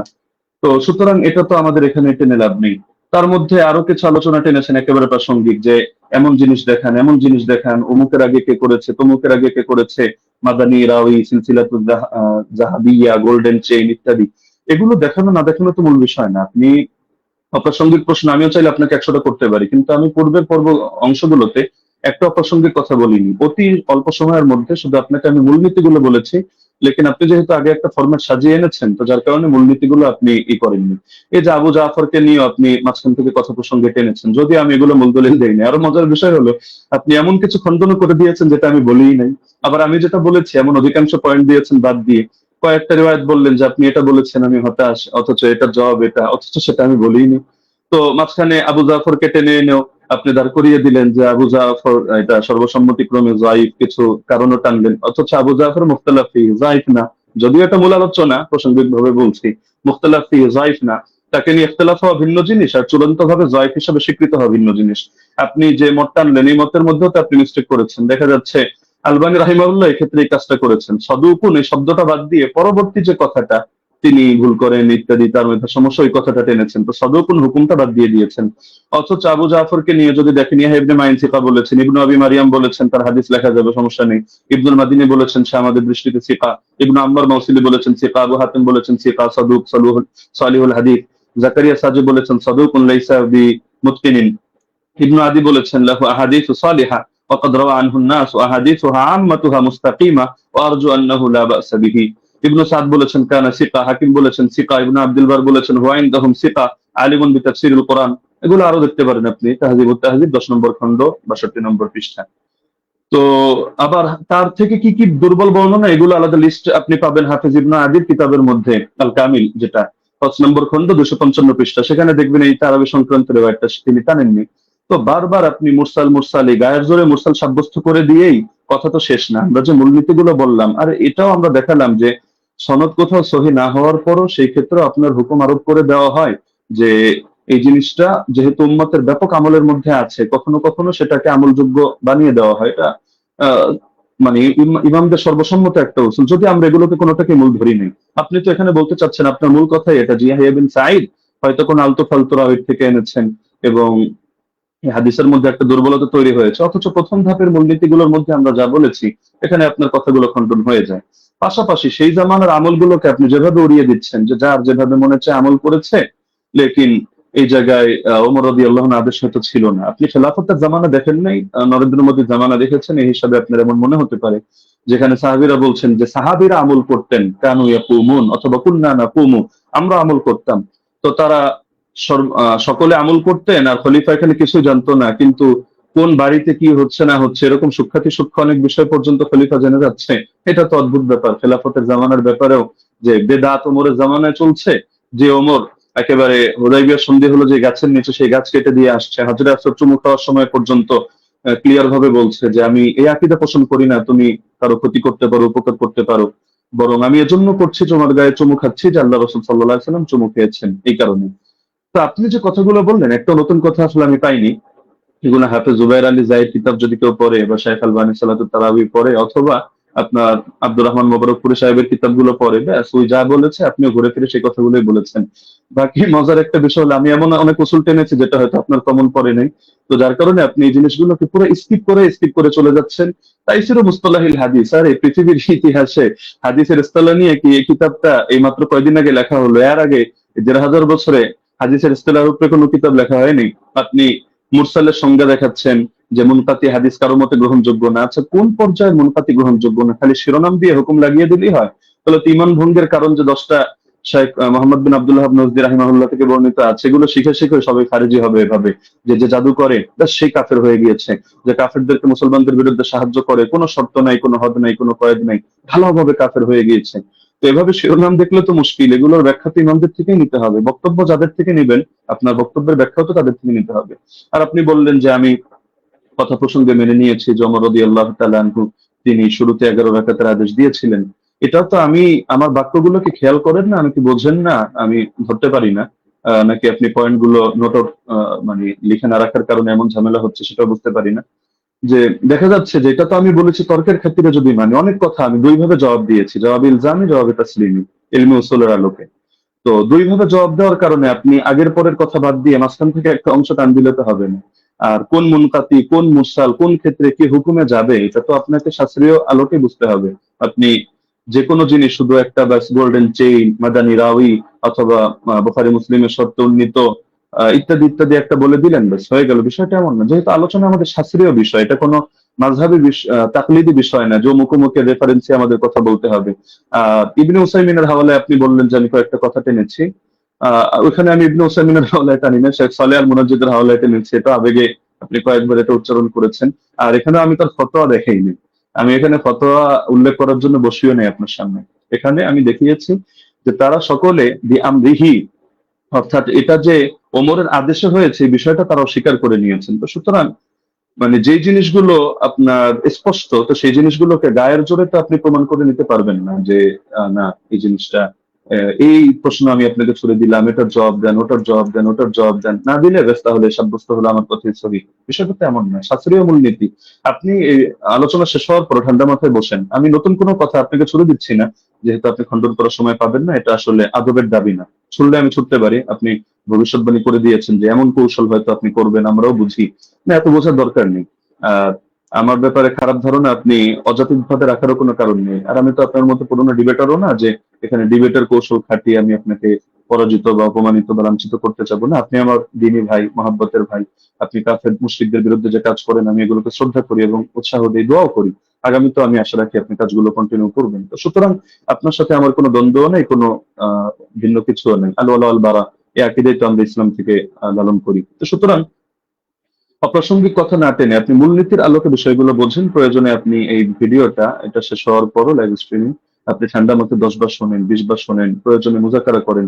কোন ভুল যদি আপনার কাছে মনে হয় আপনি স্বীকার করে নেন, সমস্যা নেই। আর যদি মনে হয় না ভুল না আপনারটা সঠিক, ঠিক আছে, আপনি স্থির থাকেন। বাকি সারা দেশ তো দেখছে, তারা বিষয়গুলো সঠিকভাবে বিবেচনা করবে। আমরা তো এখানে কোনো বিচারক নির্ধারণ করে বসিনি। তো যার কারণে পুরো দেশ এটা কমন সেন্স দিয়ে বিবেচনা করবে। জাযাকাল্লাহ। আমি সেকেন্ড সময় অতিরিক্ত নিচ্ছি না। জি, মুফতি আলী ওসামা, আপনি চাইলে 2 মিনিট ইউজ ব্যবহার করতে পারতেন, বাদবাকি আপনি না, করেননি। ব্রাদার রাহুল বলেন। যে আমাদের খণ্ডন যে 2টি পর্ব ছিল, 2টি শেষ হয়েছে। এখন আপনারা শুধু 5 মিনিট করে সময় পাবেন। এটা হচ্ছে রিভিউ পর্ব, অনুসংখ্য পর্ব। এই পর্বে আপনারা 5 মিনিট করে আলোচনা করতে পারবেন। নতুন কোনো তথ্য আপনারা অ্যাড করতে পারবেন না এই পর্বে। হ্যাঁ, আমি ব্রাদার রাহুল হোসেন আপনার কাছে যাব এবং আপনি বললে আমি আপনার টাইমটা শুরু করব। জি, শুরু করুন। জি, বিসমিল্লাহ। তো শেষ থেকে শুরু করি। ওস্তাদ যে বারবার কয়েকবার অভিযোগ করলেন বারংবার যে আমি জুবাইর আলী যাই আর আলবানির বই পড়ে এসে বসে পড়েছি। কার বই থেকে ইলম নিয়েছি? সালাফদের থেকে তো আমরা ইলম দেবো, তাই তো? আলেমদের কাছ থেকে, কোনো জাহেলের কাছ থেকে তো নিইনি, তাই না? আমি তো আপনাকে বলতে পারি যে মৌলানা আব্দুল মালিক সাহেবের বই থেকে ঢের প্রমাণ দেখিয়েছি। তো তার কাছ থেকে জ্ঞান নিয়েছি, আপনার কাছ থেকে আমি জ্ঞান নিই। বিভিন্ন জায়গা থেকে জ্ঞান নিই। আমি জ্ঞান আমার উপরে এলহাম আসবে না, এটা অন্তত আপনি মানেন যে আমার প্রতি এলহাম আসবে না। আলেম ওলামাদের বই পড়েই আমাদের এখানে আসছে, এসে আলোচনা করা। তো এখানে এত এতরাজ করার অভিযোগ মানে কি আমি বুঝলাম না। 2 নম্বর, তিনি বললেন যে আমি নাকি এমন কিছু অভিযোগের জবাব দিয়েছি যেহেতু আগে থেকে স্লাইড তৈরি করে রেখেছি, এই জন্য নাকি আমি তাল খয়ে ফেলেছি। আমি অবাক হয়েছি যে ভাবলাম যে ওস্তাদ জি হয়তো অনেক কিছু মানে একদম ইলমে হাদিসের অনেক কিছু নিয়ে আসবে। এসে আমি অবাক হয়েছি, না কিছুই নিয়ে আসেনি, একটা মুত্তাসিল সনদই পেশ করতে পারেনি। তার জন্য আমি অনেক কিছু ভেবে অনেক কিছু রেডি করে গেছি। দুর্ভাগ্য যে আমি যা রেডি করেছি তার 30% দলিল দিতে পারিনি। আমি একদম নিশ্চিত আমি যদি আজকে ওসামা যে উস্তাদজির মানে মানে ওসামার জায়গাতে থাকতাম, উস্তাদজির পক্ষে থাকতাম, তাহলে আমি এর চাইতে ঢের দলিল দেখাতে পারতাম। ঢের দলিল দেখাতে পারতাম। আমার কাছে 20 টাকার পক্ষে আরো অনেক দলিল ছিল, অনেক দলিল, কিন্তু উস্তাদজি দিতে পারেনি না দেয়নি না কি আমি বুঝলাম না। তো যাই হোক সেটা একটা আলাদা বিষয়। এখানে লাস্টে তিনি ঘুরে দিলেন যে এটা ইনকেতা। ইনকেতা কেমন ইনকেতা? জি, আপনার চেয়ে তো অনেক বড় বড় উস্তাদজিরাই তো আমাকে শিখিয়ে দিয়েছে এটা ইনকেতা। যেমন দলিল নামাজে মাসাল বই তো দেখালাম, তিনি ইনকেতা স্বীকার করে নিয়েছেন, মুরসাল স্বীকার করে নিয়েছেন। জাফর আহমদ উসমানী বলছে মুরসাল, ইনকেতা আছে, বিচ্ছিন্নতা আছে। আমি আপনাকে পরিষ্কার চ্যালেঞ্জ করেছি, জবাব আপনি এখন পর্যন্ত দিচ্ছেন না। যে হাদিস সহিহ হওয়ার জন্য 5টা শর্ত। প্রথম শর্ত, হাদিস মুত্তাসিল হতে হবে। হাদিস কি মুত্তাসিল? মুত্তাসিল না, বিচ্ছিন্ন ঘটেছে, ওলামারা স্বীকার করে নিয়েছে। আর যদি আপনি অস্বীকার করতে চান, জনসাধারণ দেখছে, এমন খেয়ানত অন্তত করাটা উচিত নয়। যেখানে আমাদের মৌলানা আব্দুল মালিক আব্দুল মতিন সাহেব স্বীকার করে নিয়েছে ইনকেতা ঘটেছে, আর আপনি এসে বলছেন যে ইনকেতা ঘটেনি, ইনকেতা ঘটেছে তারা মূর্খ। এখন মৌলানা আব্দুল মালিক মতিনকে যদি মূর্খ বলতে চাই বলতে পারবে, তবে আমি বলতে চাই না। 3 নম্বর, তিনি বললেন যে দাউদ বিন কায়েসের হাদিসের জমা হওয়ার কথা আছে, ধরে নিলাম, আচ্ছা আছে, জমা হওয়ার কথা আছে। আচ্ছা উস্তাদ জি, এটা কি ইনসাফ? মোহাম্মদ বিন ইউসুফ থেকে টোটাল 8 জন বর্ণনা করছে তারাবি রাকাত, 5 জন বর্ণনা করছে 11 রাকাতের পক্ষে, 6 জন, আর মাত্র দাউদ বিন কায়েস বলছে 11 রাকাত। তাহলে 7 যদি হয় কোনটা হবে? দাউদ বিন কায়েসের বিরুদ্ধে মোহাম্মদ বিন ইউসুফের 5 জন শাগরেদ আছে। এই 5 জনকে উড়িয়ে দিয়ে দাউদ বিন কায়েসের হাদিসটা আপনি গ্রহণ করতে চাচ্ছেন? এটা কোথাকার রাসূল একটু আমাকে জানিয়ে দিবেন। আর 2, দাউদ বিন কায়েসের আমি আরেকটা অংশ বলেছি, ওটা আপনি হয়তো হজম করতে পারেননি, কারণ এই দলিলটা নতুন আপনার কাছে, বুঝতে পারেননি। আমি বলেছিলাম যে দাউদ বিন কায়েস তিনি আরেকজন তার ছাত্রের কাছে ইমাম ফারাবির কিতাবুস সিয়াম থেকে দলিল দিয়েছি, যে তিনি বলেছেন ওমর রমজান মাসে তারাবির জামাত শুরু করেছে, কত রাকাত উল্লেখ নেই। এবং মুসান্নাফ আব্দুর রাজ্জাকে ওই সনদেই ওখানে আছে দাউদ বিন কায়েস ওয়া গায়রহু, এবং আরেকজন বর্ণনা করছে, কে বর্ণনা করছে উল্লেখ নেই। এখানে দাউদ বিন কায়েস রাহিমাহুল্লাহ তিনি অন্য ছাত্রকে বলছে কোন রাকাতে কথা উল্লেখ করেনি। তাই যদি সাজ হতে হয় 21 টাকাতে বর্ণনা সাজ, কেন দাউদ বিন কায়েসের বিরুদ্ধে 5 জন 1 রাকাত বর্ণনা করেছে। ইয়াইয়া সাইদ আল কাত্তানের মতো রাবি আছে, কাকে চাই আর, কে দরকার আর? ইয়াইয়া সাইদ কাত্তান এর মতন ব্যক্তি আছে, তারপর অন্য কাউকে দরকার? 5 জন। তাই দাউদ বিন কায়েসের হাদিসই জয়ীফ হবে, সাজ হবে মোহাম্মদ বিন ইউসুফ থেকে, বাকি 5 জনের হাদিস কোনোভাবেই না দাউদ বিন কায়েসের হাদিস। অতএব মানে এই হাদিসে এসে সাজ হওয়ার কারণে জয়ীফ। প্রথম কথা।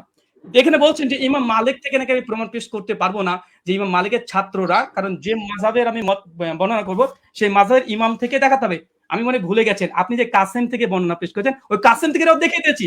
ইবনুল কাসিম ইমাম মালিকের ছাত্র স্বয়ং বলছে যে ইমাম মালিকের যুগে 36 রাকাত হতো, কিন্তু ইমাম ইবনে কাসিম নিজে বলছে যে আমি, ইমাম মালিক বলেছেন যে ফি নাফসি, আমার জন্য ইহিদা আশারা, আমি 11 রাকাতকে গ্রহণ করেছি। মানুষ কি পড়ছে উমরের ইমাম মালিকের জামানায়। ইমাম মালিক কত গ্রহণ করেছে? কত? তিনি 11 রাকাত। আমি আপনাকে 2-3টে প্রমাণ দেখেছি। বদরুদ্দিন আইনের কথা বলেছেন, বলছে সনদবিহীন। সনদবিহীনের কথা যদি আসে গোটা ফিকে হানাফিকে ডিস্ট্রাক্ট করে দেওয়া যায়, অন্তত এরকম এসে বেইনসাফি করবেন না। আর এখানে আরেকটা বিষয়, যে উনি বললেন যে আমি আবু জাফর রাজিকে নিয়ে কিছু কথা বলেছি, উনি নাকি দলিল পেশি করেনি। ওস্তাদ জি একটু মাঝে মধ্যে পানি খাবেন, তাহলে একটু স্মৃতিটা একটু ভালো থাকবে। আপনি বলে দিয়েছেন ঝুলে, মনে নেই, আপনি বলেছেন আবুল আলিয়ার হাদিস আছে। আবুল আলিয়ার হাদিসের রাবি কে?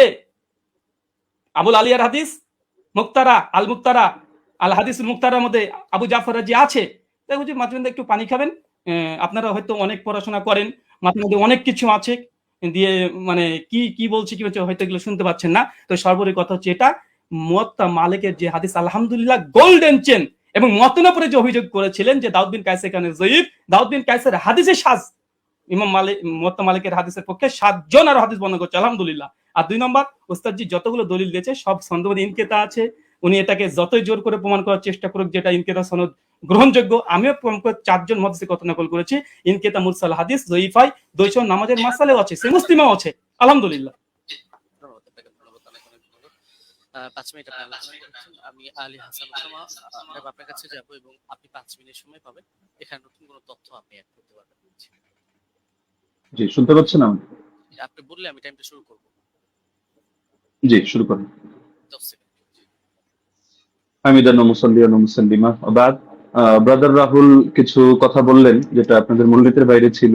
এটা তিনি বহুতবারই দিয়েছেন, আমি এটা গুলো এড়িয়ে দিয়েছি। লাস্ট এই পর্যায়ে আমি বলি তো তিনি বললেন যে আমার জায়গায় থাকলে আরো দলিলের ভান্ডার খুলে দিতেন। দলিলের ভান্ডার খোলার প্রয়োজন নেই তো, আমার সামনে যে নোট আছে আমি তো ঘোষণা দিয়েছি, দেখেছেন যে আমি এই বিষয়ে কিতাব রচনা করছি, শীঘ্রই বের হবে। তো সুতরাং দলিলের ভান্ডার না নিয়ে বসলে তো আর কিতাবের ঘোষণা অগ্রিম দেওয়ার কথা না। কিন্তু সবগুলো দেওয়ার কোনো প্রয়োজনই মনে হয় না, কিছু জিনিসের রুচি হয়নি। আপনি যেমন একটাকে টেনে আরেকটার সাথে নিয়ে দাঁড় করিয়ে দিচ্ছেন। আপনি বলছেন যে 8 জন বর্ণনা করেছে, আমি কেন শুধু দাউদ বিন কায়েস আর মোহাম্মদ বিন ইউসুফের কথা আমি কেন টানছি বারবার, যেটা শাগিরদের মধ্যে টেনেছি এ কারণে আমি বলেছি বাকি কোনোটার মধ্যে আপনি 8 জন না আপনি 100 জন দেখান, কোনোটার মধ্যে আদেশের কথাই নেই। আপনি তো মূল পয়েন্টটি টেনেছেন এটা, বা আমাদের আলোচ্য শিরোনামই এটা যে ওমর রাদিয়াল্লাহু আনহু কত রাকাত তারাবির আদেশ করেছেন। আপনি পানি তো অনেকবার খেয়েছেন, আরো খাবেন সামনেও। পানি খাওয়া খাওয়া শেষ করে আপনি মজলিস শেষ করে আপনি প্রয়োজনে দেখেন যে ইয়াহিয়া বিন সাঈদ কাত্তানের মতো ব্যক্তি বারবার যে বলছেন, বা আব্দুল আজিজ বিন মোহাম্মদ দারাওয়ারদির কথা বলবেন, যাদের কথাই আপনি বলেন তাদের রেওয়ায়াতগুলোর মধ্যে আদেশ করেছেন এই শব্দটা আছে কিনা। আচ্ছা, দাউদ বিন কায়েসকে আমি এজন্য দাঁড় করিয়েছি যে এখানের কথার অর্থ আর আপনি যেই সনদটা টেনেছেন ইমাম মালিকের, সেই কথার অর্থ হলো সেম। আর এই যে সনদটা ইমাম মালিকের সনদে যে কথাটা আপনি টেনেছেন, এটা বিভিন্ন কিতাবে আসলেও কিন্তু কারোর সাথে কারো তো মিল নেই। মূল কথা তো এটাই রেওয়ায়েতের, যদিও অনেকজন রেওয়ায়েত করেছেন, কিন্তু শুধু এই আদেশ আর নিষেধ অথবা রাকাতের বিষয়টা নিয়ে সমস্যা এমন তো না, প্রচুর ভিন্নতা। এক জায়গায় দেখা যায় উবাই বিন কাব তামিমদারির নাম আছে, আরেক জায়গায় নাই। আরেক জায়গায় হলো শুধু আদেশ করেছেন এই কথাটা আছে, কিন্তু আমল কি ছিল তাদের, আদৌ কি তারা এটা আমল করেছেন না সিদ্ধান্ত চেঞ্জ করেছেন সেটার কথা নাই। আরেক জায়গায় দেখে যে শুধু আমলের কথা আছে, আদেশ আদৌ করেছেন কিনা এটার কথাই নাই। তার মধ্যে আপনি বললেন যে আবুল আলিয়া এটা কোন সনদের মধ্যে আছে, যে আমি উবাই বিন কাব প্রসঙ্গে যে কথা টানলাম ওটার মধ্যে আছে। এটা তো আমরা তারাবির বিশ্বাগের আলোচনার মধ্যে এই কথা টানিনি। এটা তো আমরা দেখিয়েছি যে আপনার ওই মূলনীতি বোঝানোর জন্য যে আমল যদি খেলাফ হয় তার বর্ণনা, তাহলে সেই ক্ষেত্রে হাদিসের দুর্বলতা সাব্যস্ত হয়, ওইটা বোঝাতে গিয়ে যে সাহেব বিন ইয়াজিদের আমলও খেলাফ, ইমাম মালিকের আমলও খেলাফ, একইভাবে আপনার উবাই বিন কাবের আমলও খেলাফ। উবাই বিন কাবের আমল কিভাবে খেলাফ এটা বোঝাতে গিয়ে 3টা দলিল দিয়েছে, এর মধ্যে আপনার এই পয়েন্টটা আছে। আর আপনি বারবার শুধু টানছেন যে মুনকাতি মুনকাতি মুনকাতি। আপনি শুধু একটা শব্দ শিখলেই তো কাজটা শেষ নয়, আর হুকুমটা তো আপনার ইমামদের থেকে নিতে হবে, শাস্ত্রের আলোকে নিতে হবে। তো আপনি শাস্ত্রের আলোকে না নিয়ে আপনি শুধু নিজের গায়ের জোরে কথা একটা বললে তো হবে না। আপনি আব্দুল রহিম সাহেবের থেকে এলেম নেবেন নেন, আব্দুল মতিন সাহেবের থেকে এলেম নেবেন নেন। আপনি বলছেন যে ওনারাও মেনে নিয়েছেন মুনকাতি। আমি তো বললাম যে যেই নিমাউই রাসারুস সুনানের হাওয়ালা দিলেন, যে স্ক্রিনশট দিলেন, এখানেই দেখা যাচ্ছে ইমাম নিমাউই 2টা কথা বলেছেন। তা আপনি কি বলবেন যে নিমাউই এক পাগল, আগের লাইনে বলে এক কথা পরের লাইনে বলে আরেক কথা? আগের লাইনে বলে আসছে মুরসাল, পরের লাইনে বললো যে না এগুলোকে মুরসাল ধরা হয় না, মুত্তাসিল ধরা হয়। তো বলেন ইমাম নিবাউই একটা পাগল যে তিনি আসারুস সুনান এই কিতাবের মধ্যে মূর্খতার পরিচয় দিয়েছেন? না, এখানে আপনাকে বুঝতে হবে যে আমি এই শব্দও বলেছি, একটা জাহেরি বিবেচনা, একটা হলো হাকিকি বিবেচনা। এই পার্থক্যগুলো না বুঝে আপনি আলোচনার মধ্যে তো এভাবে বসলে তো মুশকিল। এজন্যই অনেকে নিষিদ্ধ করেছে যে আসলে শাস্ত্রের আলোচনা যেহেতু, তাহলে শাস্ত্রজ্ঞ ব্যক্তি ছাড়া এটা বলাও মুশকিল, বোঝানো মুশকিল। তো আমি আলোচনাটা আসলে শুধু ব্যক্তি আপনার জন্য করেছি এমন না, বরঞ্চ এটা সারা দেশের জন্য আলোচনা করা। যদিও আমরা জানি যারা দলান্ধ, উভয় পক্ষে, আমি আপনাকে ইন্ডিকেট করে কোনো খারাপ কিছু মিন করছি না, দলান্ধরা কখনো তাদের মাসলা পরিবর্তন করে না। এটা জিবরিল আমিন যদি নাজিল হয়ে বলে তাও করবে না, এটাই দুনিয়ার আমাদের স্বাভাবিক অভিজ্ঞতা। তবে শাস্ত্র বোঝার মতো যোগ্যতা যদি কারো থাকে, তাহলে আপনার আলোচনা আমার আলোচনা সবগুলো নিরপেক্ষভাবে বসে কেউ যদি বিবেচনা করে সেই ক্ষেত্রে সিদ্ধান্ত নিতে পারবে, কোনো সমস্যার কিছু নেই। এটা নিয়ে আলাদা করে আমারও মন্তব্য করার কিছু নেই, আপনারও মন্তব্য করার কিছু নেই। মন্তব্য এটা জাতি করবে। এখন আমি যদি গায়ের জোরে একটা মন্তব্য করি, আপনি যদি গায়ের জোরে একটা মন্তব্য করেন, এটা ঘুরে ফিরে সে চর্বিত চর্বণ কথাই হবে। এটা জাতি তারা রিভিউ দিতে পারবে, তারাই আলোচনা করতে পারবে।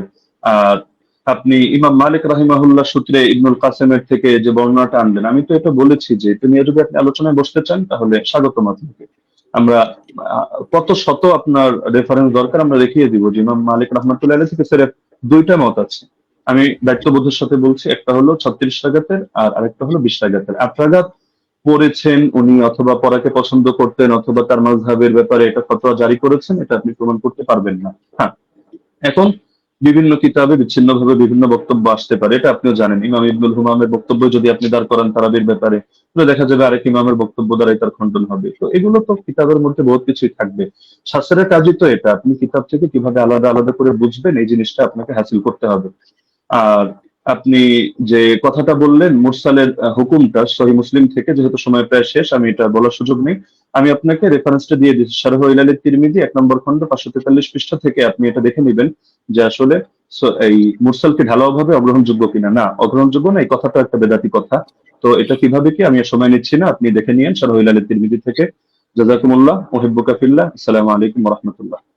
জি, আপনাদের দুজনকে অনেক অনেক ধন্যবাদ, এবং ব্রাদার রাহুল হোসেন এবং শেখ মুফতি আলী হাসান ওসামা। আমাদের এই প্রোগ্রামটা খুবই চ্যালেঞ্জিং ছিল। আলহামদুলিল্লাহ আমরা চেষ্টা করেছি প্রোগ্রামটি নিরপেক্ষভাবে পর্যালোচনা করার জন্য, পরিচালনা করার জন্য, এবং এই প্রোগ্রামটি আপনারা আমাকে সহযোগিতা করেছেন। দুজনেই খুব সুন্দর আলোচনা করেছেন, এবং যারা এই আলোচনা শুনেছেন আমি বলবো যে আপনারা নিজেদের মধ্যে ফাসাদ না করে আপনারা অবশ্যই দলিল গুলোকে বিবেচনা করে আপনারা সেই অনুযায়ী আমল করবেন। এবং আজকে আমার প্রোগ্রাম পরিচালনার ক্ষেত্রে যারা আমাকে সহযোগিতা করেছে, আমার পরিচালনা কমিটি, আমাদের সাথে রয়েছেন সকলের সুপরিচিত শেখ মাহবুবুল আমিন ভাই, তিনি নাস্তিকদের সাথেও ডিবেট করেন, এবং আমার সাথে রয়েছেন আমাদের রিপোর্টার মোশাররফ হোসেন ভাই এবং শিহাব মির্জা ভাই সহ আরো কয়েকজন ছিলেন। সকলকে ধন্যবাদ জানাই, এবং সর্বোপরি আমি প্রোগ্রামটি শেষ করব, শুধু শেষ কথাটা বলবো যে আমরা সকলেই নিজেদের মধ্যে মতনৈক্যকে দ্বন্দ্ব হিসাবে না নিয়ে আমরা নিজেদের যে মতের পার্থক্য আছে সেটাকে সুন্দরভাবে বিবেচনা করে আমরা উগ্রতা না করে নিজেদের সুন্দর মন মানসিকতায় মেনে নিই। এ পর্যন্তই আমি বলবো, এবং শেষ করব। শেখ মুফতি আলী হাসান ওসামা হাফিজাহুল্লাহ এবং ব্রাদার রাহুল হোসেন হাফিজাহুল্লাহ, আপনাদের দুজনের জন্য অনেক অনেক শুভকামনা রইল। আপনারা ভালো থাকবেন, সুস্থ থাকবেন। এতক্ষণ পর্যন্ত দর্শক যারা আমাদেরকে দেখেছেন, সময় দিয়েছেন, আপনাদেরকেও অনেক অনেক ধন্যবাদ। আজকের মতো বিদায় নিচ্ছি। আসসালামু আলাইকুম ওয়া রাহমাতুল্লাহি ওয়া বারাকাতুহু। ওয়ালাইকুম আসসালাম।